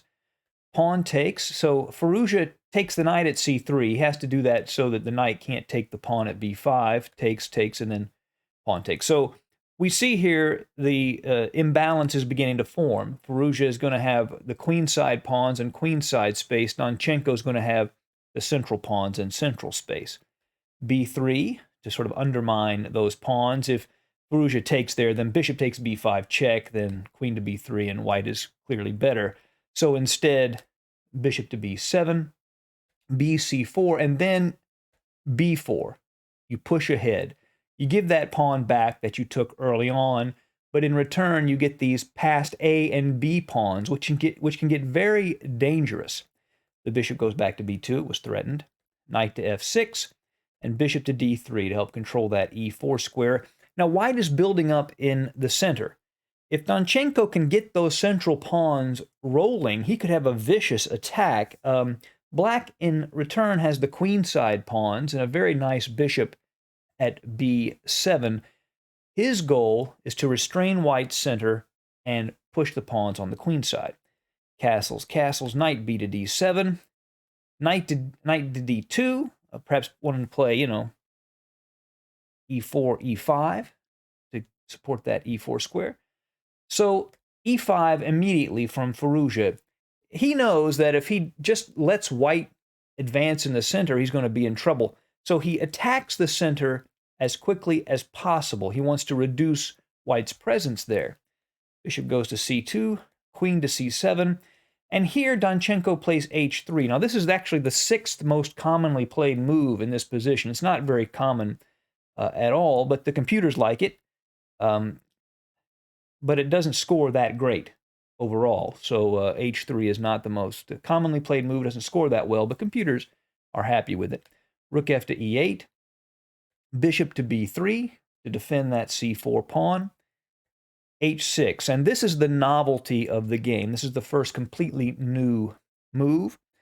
Knight to f3, rook to a6. Now, I can't say for sure exactly the idea behind this move, but it does look like a multi-purpose move. The rook can move laterally along black's third rank, and it still has a lot of options. Knight takes pawn.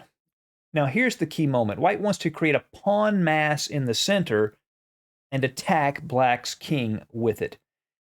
Takes. Knight to d7 and f4. Now, a better move perhaps might have been this, bishop to a4. The reason is that this c5 square is a really nice landing square for the knight. That's a very strong square. And to get that knight off the board, even though you have to give the two bishops back, is maybe a good idea. But he goes ahead and plays, really the most obvious move, f4. Okay, let's take a look at this position. To my eyes, Donchenko's position is really scary. I have a hard time, I don't know, but I have a hard time believing someone like, say, Kasparov would voluntarily get into a position like this with black. There's these massive pawns in the center. White has the two bishops aiming at black's king, and from what I can tell, black's pieces aren't all that well placed for defense. Having said that, the computers actually slightly prefer black. Well, what does black have in compensation? Black has these two pawns on the queen side, the A and B pawns, a nice square on C5 for the knight. Also, the E4 square is weakened, and this bishop on B7 is very, very powerful. So there is compensation here for this mass of pawns in the center of the board, as scary as it looks. Knight to C5, a great square for the knight. Bishop to C2, A4, advancing the pawn. So you can see Firouzja using the imbalances that are in his favor. F5, Donchenko begins the march of those pawns, the scary march of those pawns towards black's king. B3, bishop to B1. Now, again, Firouzja plays another move that I don't exactly understand. He plays at a much, much higher level. Rook A to A8. He brings the rook back. And the computers don't particularly like the move either. But I'm thinking maybe he sees that he's advanced the queenside pawns as far as he can, and he wants to reroute that rook to a better square, is my best guess as to what he is doing. E6. The march continues, and now the dark squared bishop's diagonal has become opened. Queen to G3. A very, very nice square, and a scary square for black's queen. It turns out black has a lot of attacking potential in this position as well, with the assistance of that strong bishop at B7. Rook to F2 to defend the G2 pawn. Now F6. So white gets a really nice protected passed pawn at E6. However, the downside is the pawns have no more mobility, and it's really hard for white to open lines of attack against black's king. The pawn at E6 is great for an endgame, but you got to get there first. So Firouzja locks up the position, thinking that he's going to be able to win before you get that far into the game.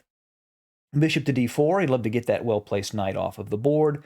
The knight jumps into E4, bishop E4, bishop E4. Opposite colored bishops. Two rules about opposite colored bishops. They tend to be drawish in the endgame, but in the middle game, they tend to be great attacking pieces because they can attack a square that the opponent's bishop can't defend. Firouzja can attack on those light squares, and Donchenko has a dark square bishop that can't defend those squares. Rook to A3. It blockades the pawn, but the rook really lacks mobility from that square. Obviously, it can't do much there. Rook E to C8, attacking the C4 pawn. The pawn advances to be defended. Now, king to H7. The king is safe here. That's a Kasparov-like move. You know, before Kasparov attacked, he would move his king to safety. He gets his king to H7 where it is quite safe. Queen to D2 to control the B2 square and the pawns advancing there, and also to defend G2. So, here comes the attack. Firouzja plays B2. Computers say just play bishop C6, but he plays B2. And the idea is, obviously, that pawn is hanging. He's giving up the pawn. But that when white takes it, he'll be able to activate his rook. White should have taken with the bishop. And white's doing okay here. But he took with the queen. And that allows Firouzja to play rook A to B8, which means his rook gets on that file with tempo against the queen. The queen has to move, and now white is in big trouble. Queen to A2. And from this point, by the way, Firouzja plays computer perfect chess. His move matches the engine. It's really, really accurate chess from Firouzja. Rook to B1 check. Rook to F1. Rook C to B8, and the computer, believe it or not, gives a forced mate in 15 here. It's amazing. And again, Firouzja plays perfectly from this point forward. Queen to F2, rook to F1, The king takes. If the queen takes, obviously black can just play rook to b1 and pin the queen and win easily that way. But an even faster win is something like bishop to g2. A white can't retake because rook to b1 is mate. The queen is pinned by the other queen, and that would be mate. So Donchenko takes with the king. Rook to b1 check, king to e2, queen to b8, threatening to bring that queen into the position. The queen can check at b5 and maybe penetrate deeper at a later point. Queen to f4, of course, Donchenko would love to get that queen off the board. No way. Queen to b5 check, king to d2, queen to b4 check, bishop to c3 blocking the check but giving up the rook, but getting the bishop in return. So he's given up an exchange. He's hoping he can survive, but as we already know, it's a forced mate, and Firouzja's playing perfectly. Queen to c1 check, king d3, queen to f1 check, and in this position, Alexander Donchenko resigned. And here's the reason why. King to d4, rook to d1 check, bishop to d2, rook d2, king c3, queen c1 check. This is the forced mate. Queen c2, rook c2 check, king to b4, rook b2, king to a5, queen takes pawn, boom, boom, and mate. So Firouzja continues to play into positions that are incredibly dangerous, at least to the eyeballs, and keeps finding a way to win. I'm really enjoying trying to unlock the genius of Firouzja. You know, it's beyond my understanding. I'm trying to get a sense of what he's doing, and I hope you're enjoying this exploratory process with me. This game is without a doubt the most controversial game of Alireza Firouzja's career, and not because of what happens on the board, but because of what happened off the board. I want to walk through this game and the drama that unfolded and its impact to this very day. This is the Tata Steel Masters of 2021. His opponent is Radoslav Wodacek, and join me for this very intense game and experience for Alireza. Welcome to Chess Dog. My name is John Montgomery. Let's jump right in. In this game, Alireza has the white pieces. He starts with knight f3, d5, g3, and I actually went over this opening in my previous video. So if you want to look over the details of the opening, you can check out that previous video. Knight d7, d4, knight b6, knight c3, knight f6, a4, a5, bishop g2, h6 to tuck away the bishop. The bishop goes to f5, knight h4, bishop h7. And we talked about in the previous video how the e4 pawn break is the main pawn break here for white, but Alireza finds a new way because you can't play that right now. f4, and then after e6, f5. And he is already in this very original position putting pressure on black's e6 square and his center. Black is 2 moves away from castling, and Alireza is already castled. Bishop to e7 is played. If black takes on f5, the knight takes f5. White has a well-placed knight, and if he takes with the bishop, he'll have the 2 bishops. This breaks with e4. He's just doing better. So bishop to e7. Bishop to h3 continues to pile up on the e6 pawn. Queen to d7 to defend it. Queen to d3 to back up that f5 square. Queen to c6. Now knight to b5. That knight on b5, very well placed, aims at the c7 pawn. He could play bishop to f4 and pile up on that pawn. If black were to castle long, the knight a7 check would fork the king and the queen. The knight goes to c4, the bishop goes to f4, and so now he takes that knight and interposes it, because white was threatening knight takes c7, check. Queen to e3, putting pressure up the half-open, well, it's not really half-open, but the queen's in front of his own pawn, so it's almost as if it's a half-open e-file, aiming at the black king, keeping unbearable pressure on black. Knight to c4, queen to d3, bishop to d6. Now black gives up the 2 bishops instead of repeating moves. Perhaps if he repeated moves, he feared queen to e3, knight c4, and queen to f3, which allows Firouzja to avoid the repetition of moves. He would not have played into a repetition here. Knight takes bishop, knight takes knight, bishop to e5. Now, black is not playing poorly. He does have this e4 square, and his 2 knights are aiming at that square. knight d to e4, queen to a3. And what that does is prevent long castling, short castling. Black can't castle kingside because you would have to castle over check with the queen aiming at f8, and that would be illegal. Queen to d7, c4, opening up lines. He's got the two bishops, so you want to open up lines.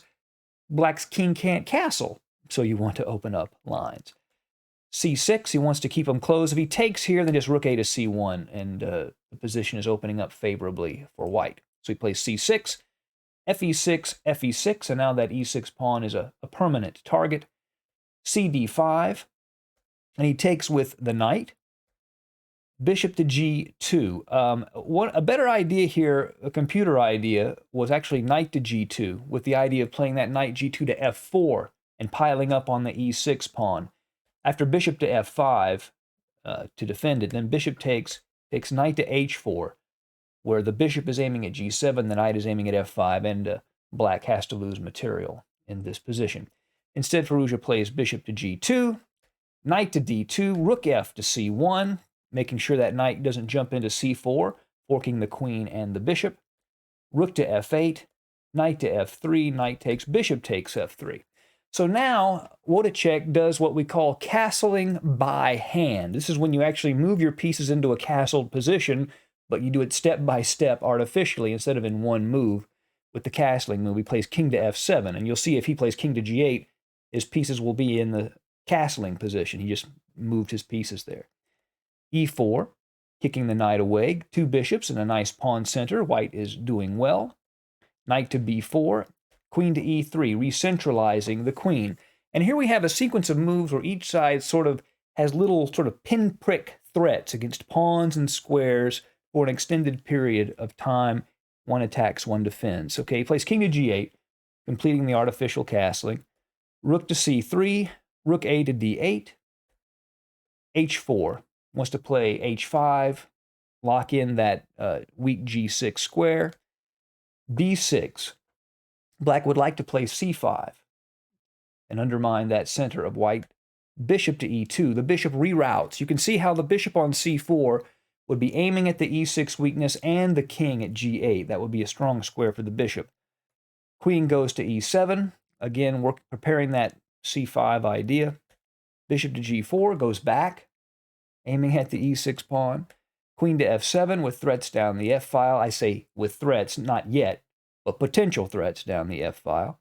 h5, locking in that g6 square. Queen to e7. He might be able to play the queen to g5 if the queen moves from e3. Rook a to c1, piling up on the c6 pawn and threatening an exchange sacrifice. For example, if black were to try to fork the rooks, then rook takes c6. And if knight takes c1, bishop e6 check, king h8, queen c1, and this is completely over. The extra exchange doesn't matter.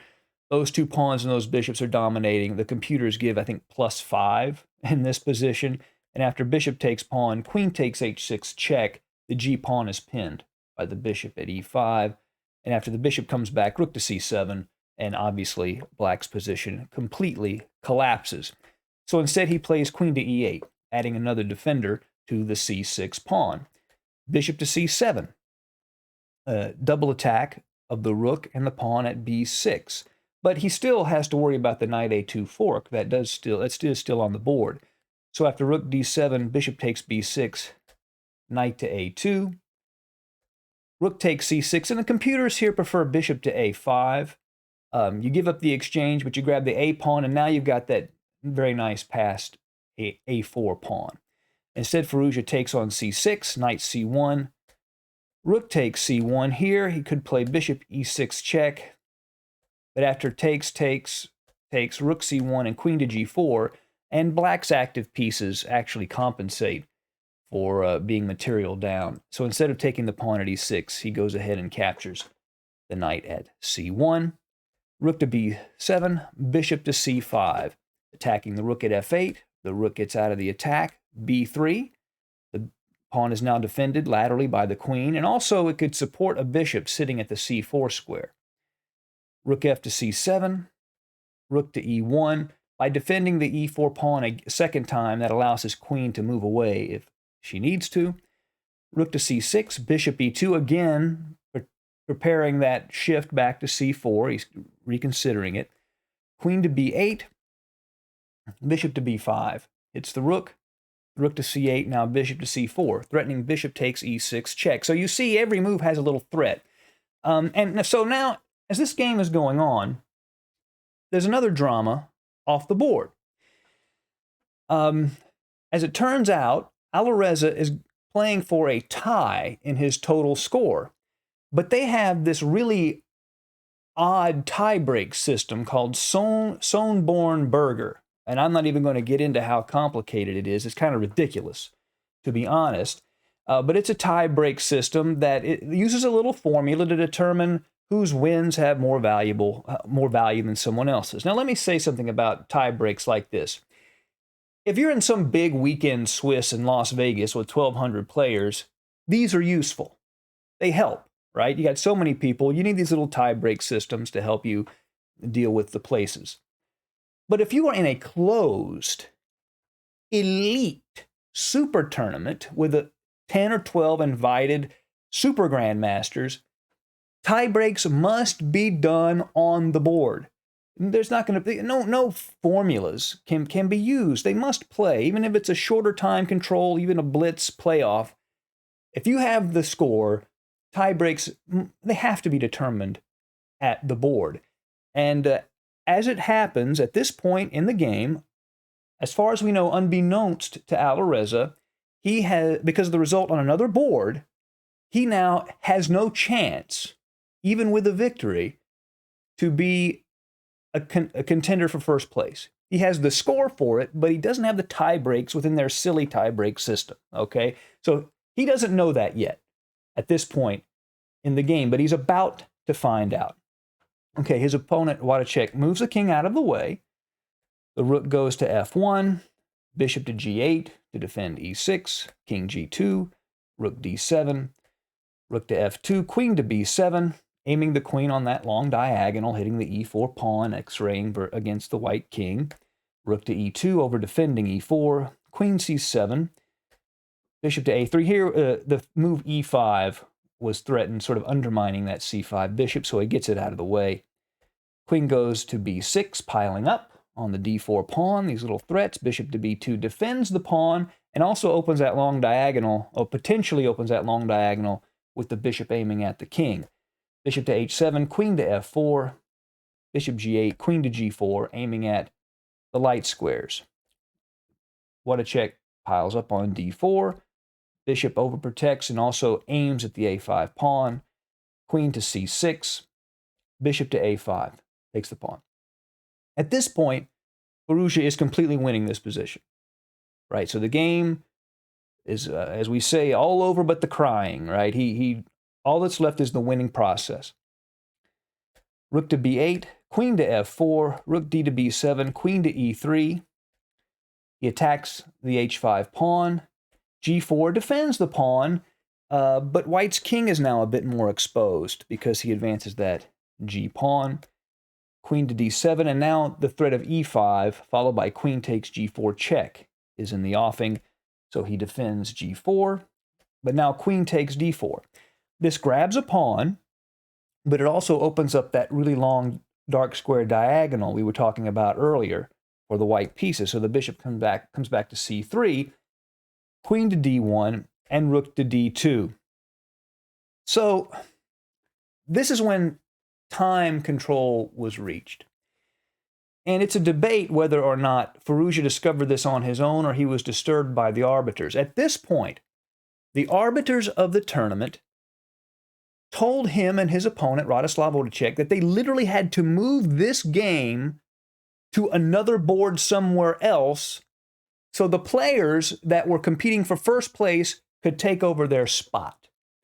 Now, I get upset when this happens. It would happen to me in a tournament, I'd be upset. I can only imagine what these elite players, how they feel, the intensity with which they play the game. I mean, this would be very upsetting. And Alireza was visibly upset by what happened. I mean, he really expressed his displeasure with what was going on. In fact, I think he even refused to move for a while. Now, technically, they say, and I'm sure they're right, it was in the agreement for the tournament that this was the process they were going to do.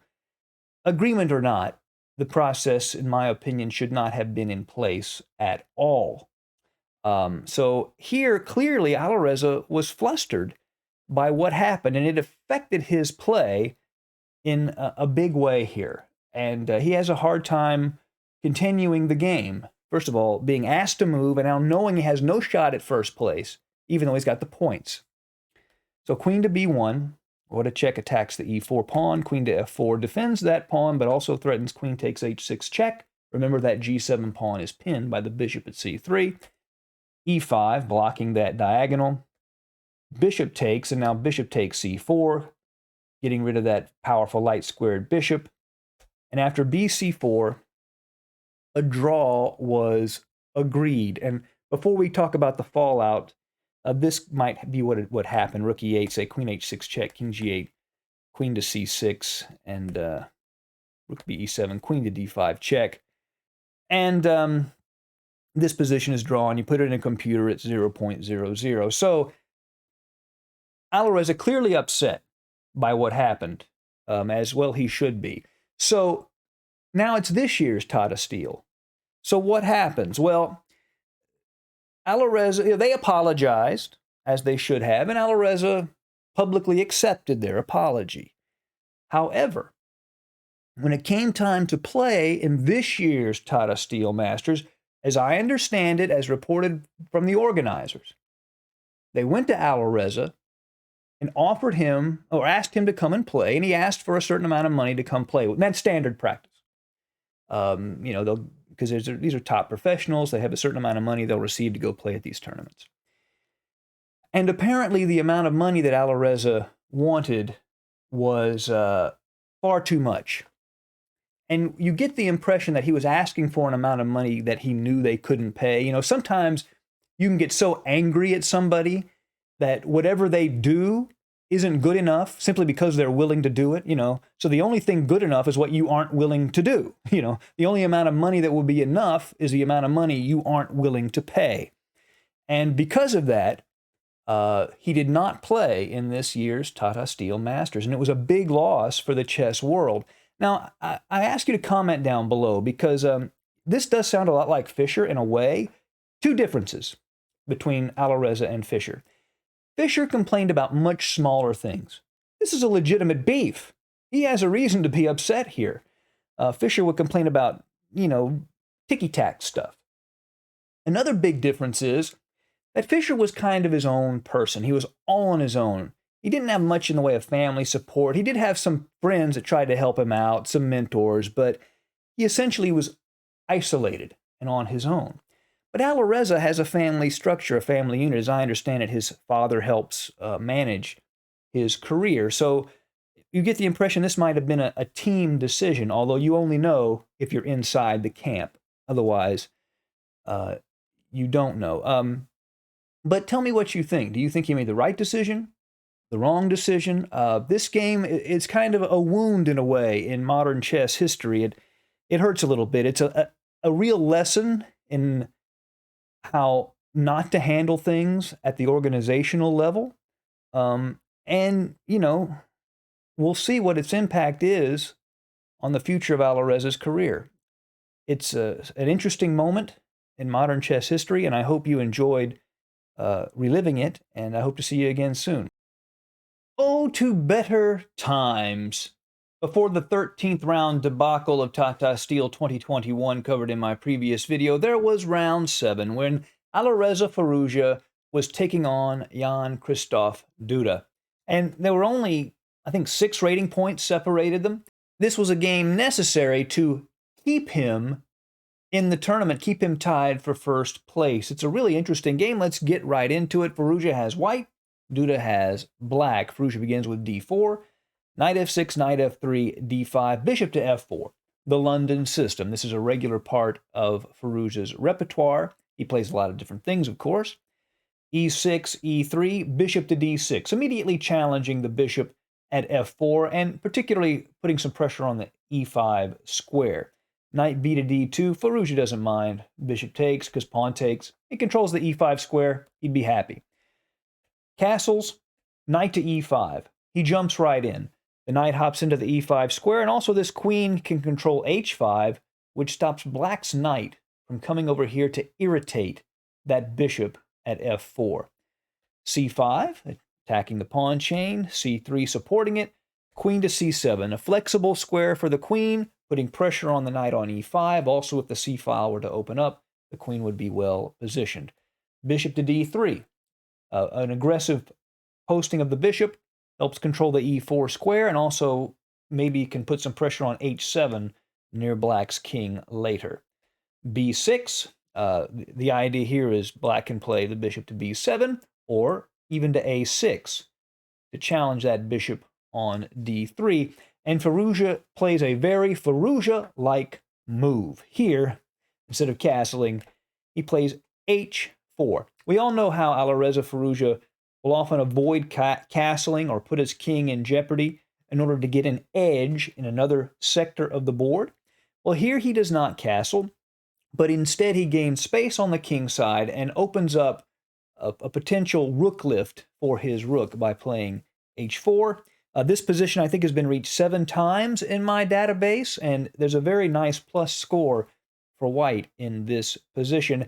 And all of the players that have reached this position, except for maybe one, are 2,500 plus. So this is a position that's played by very strong players. Bishop to a6 is Duda's choice. He immediately challenges the bishop at d3, really forcing it off because Alireza cannot let him have that bishop a6 f1 diagonal to himself. Bishop takes bishop, knight takes bishop, and the knight, at the very least, the knight is a little bit misplaced at a6, so he'll have to take some time to reroute it. h5, continuing to gain space near the king. Knight to d7, challenging the knight on e5 further. Computers prefer the move h6. The only problem with knight to d7 is now he can play the knight at d2 to f3, which he does.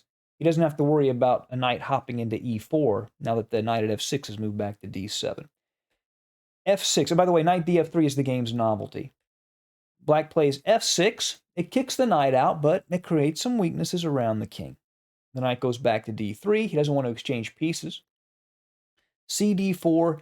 Now knight d4. This is a really interesting position. And basically, white has a lot of threats, right? He's threatening to take the pawn at e6, which would fork the rook and the queen. He's also threatening to come into b5, which would fork the queen and the bishop and win a minor piece that way. So why would Duda voluntarily go into this position? Well, this is a strategic and intentional sacrifice of an exchange.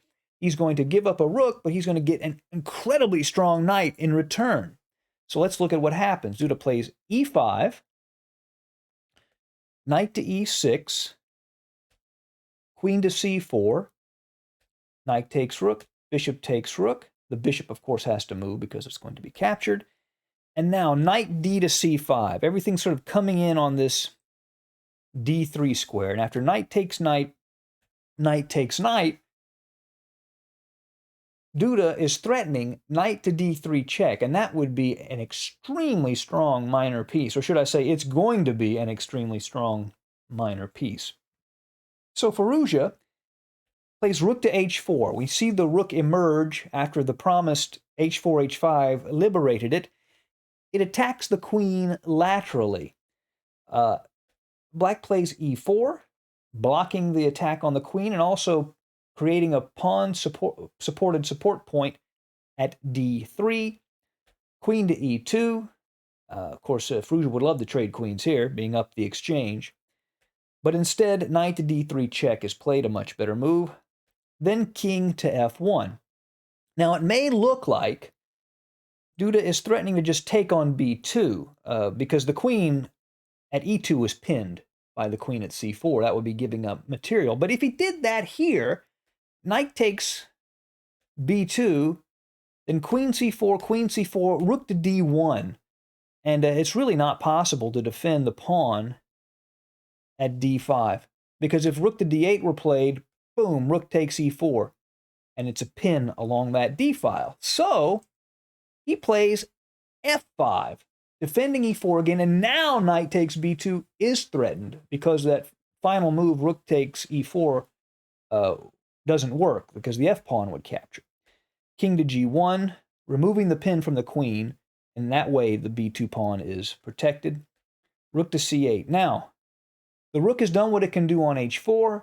The rook comes back to h1. He's going to play the king to g1 to h2 and then move that rook back into action. King to f7, activating the king. With queen still on the board, that can be dangerous, but he feels he has enough, Duda feels he has enough of a grip on the position that he can do that. King to h2, bishop to e7, and now a3. That frees up the rook at a1. He wants to move that rook at a1, but he doesn't want to hang the a2 pawn, so he plays a3 to protect it. b5, a typical sort of minority attack move. You come in, moves like this, get a strong counterplay. Rook a to d1, king to e6. Now this knight at d3 is so strong. A knight firmly entrenched on the 6th rank is at least as powerful as a rook, at least. So Firouzja has to do something about it. It has become intolerable. So he gives back the exchange to get rid of this knight. Rook takes d3, queen d3, queen d3, e d3, rook to d1. So it looks really good for Firouzja. He can just take the d3 pawn and be in great shape, be up a pawn with a better position, a healthier pawn structure. But now Duda, a super GM, an incredible player, comes up with a diabolical concept. He probably had seen this before he reached this position, but he plays bishop takes a3, a powerful blow. He gives up the bishop, but he gets 3 pawns in exchange and has dynamic equality. So after pawn takes bishop, rook takes c3, king to g1, the king has to get back into the action. Rook takes a3, and black now has 3 pawns for the bishop and sufficient counterplay. King to f1, b4, marching those pawns. King to e1, b3 coming in. King to d2. If he plays rook to d3, then boom, b2. And that would be a winning position for black because there's nothing he can do. Rook takes rook, he would just queen. If rook d1, rook a1, that would be it. So he can't do that. He plays king to d2, and now b2. It might have been, the computer suggests the move a5 is a little bit better to connect those pawns, but this setup from Duda looks really strong. He plays b2, and after rook b1, rook to b3, and you can see this formation he's got here, where the rook on b3 defends b2 and d3, and now the threat of that a-pawn marching up the board is really tough for Firouzja to deal with. He has to make some very exact moves to deal with these threats, and he begins with an exact move. He plays bishop to c7, and that stops the pawn from going to a5. Duda plays d4, giving a pawn up, but clearing the way for his king. He knows he can get the pawn back, very likely, but his king has to penetrate into the position if he wants any winning chances. e4, king d5, now f4. What this does is it creates a support point on e5 for the bishop. Normally, a move like that would limit the bishop's scope. You wouldn't want to play it, but in this case, it creates that strong point at b5, or e5 for the bishop. g6 and then h6. An important move. This pawn at h6 could become a big problem for black later on in the game. King takes d4, bishop e5 check, king e4, bishop to b2. Takes care of that pawn at b2, and that's got to be a relief for Firouzja. If he plays a move like, if Duda played king f4, bishop e5 check, would lose the exchange and the game. So he plays rook to b7, rook to e1 check, king f4, and you notice black still has 3 pawns for the piece. Bishop to e5 check, king g4, king takes pawn. g5, he begins to advance his pawn majority on the king side. Pawns, you have pawns, you got to advance them. If the pawns are passed, you've got to advance those pawns. Bishop to d4, rook to d7, pinning the bishop. Rook to e6, putting the rook on an active square behind the passed pawns on the king side. King to g3, and rook to f6. Rooks belong behind passed pawns. So he plays the king back to g4, rook to a6, blockading the a-pawn. And this is a big blunder. But it's the kind of move, you know, you'd have to be very, very strong to know that it was a mistake. He plays f4. And the reason this is a mistake is that it allows Firouzja's king access to the e4 square, and that active nature of that king is going to be very, very important. This was a serious inaccuracy, as it turns out, because the king can become active. He does immediately go there. Rook to e7 check, bishop to e5, rook to b7, bishop to f6. And what this does is it ties the black king down to the defense of the g5 pawn. And white is now winning. He has to play precisely, but Firouzja is winning this position as of now. Rook to b4 check, bishop to d4 blocks it, king to h5, rook to d6. Now here, rook takes a7 would be a big mistake, because black would be able to take that pawn at h6, and now black should be able to hold this position without too much of a problem. Firouzja needs that h6 pawn, the threats that come with it, to win the game. Rook goes to d6, rook to a4. He played a5, then king to f5, a4, bishop to e5, a3, and now, boom, rook to d1, with a threat of rook to h1 mate is in the offing after king to h4, then rook to d3. The rook shifts to the mate threat on h3 instead, and if g4, bishop to f6, king h5. Now the rook goes back to d1, rook b5, bishop e5, and black is busted. Go here, but then that's it. Boom, boom. And then rook to h1 is mate. Now the f pawn isn't there anymore. The bishop controls g3, so that would have been mate. So a5 was not the best choice, and he plays rook to a4 instead, but Firouzja is still weaving the mating net. King to f5 is played, rook to a2 to aim at the g2 pawn, bishop to f6, and if Duda had taken that g2 pawn, then boom, rook to d1 with the same type of mating threats that we've already seen. Rook to h1 mate and 2 is threatened, and if Duda were to play rook h2, then just rook to g1 hits the g5 pawn, and that would lead to a decisive position. King to h6 is played. He gives up the h6 pawn eventually, but because he has unstoppable threats after this move, rook to d1, threatening rook to h1 mate, rook to a5, and bishop to e5. And rook to h1, the only way to stop mate is to actually take the bishop at e5, and that would be, Firouzja will be up a whole rook, and the game would be over. So Firouzja, these were happier times before the later controversy in the tournament, beating a very strong player, and you were beginning to see at this point in Firouzja's development the kind of chess play that made him the 2,800 rated player he is today. I hope you've enjoyed this game, and join us again soon at Chess Talk. Goodbye.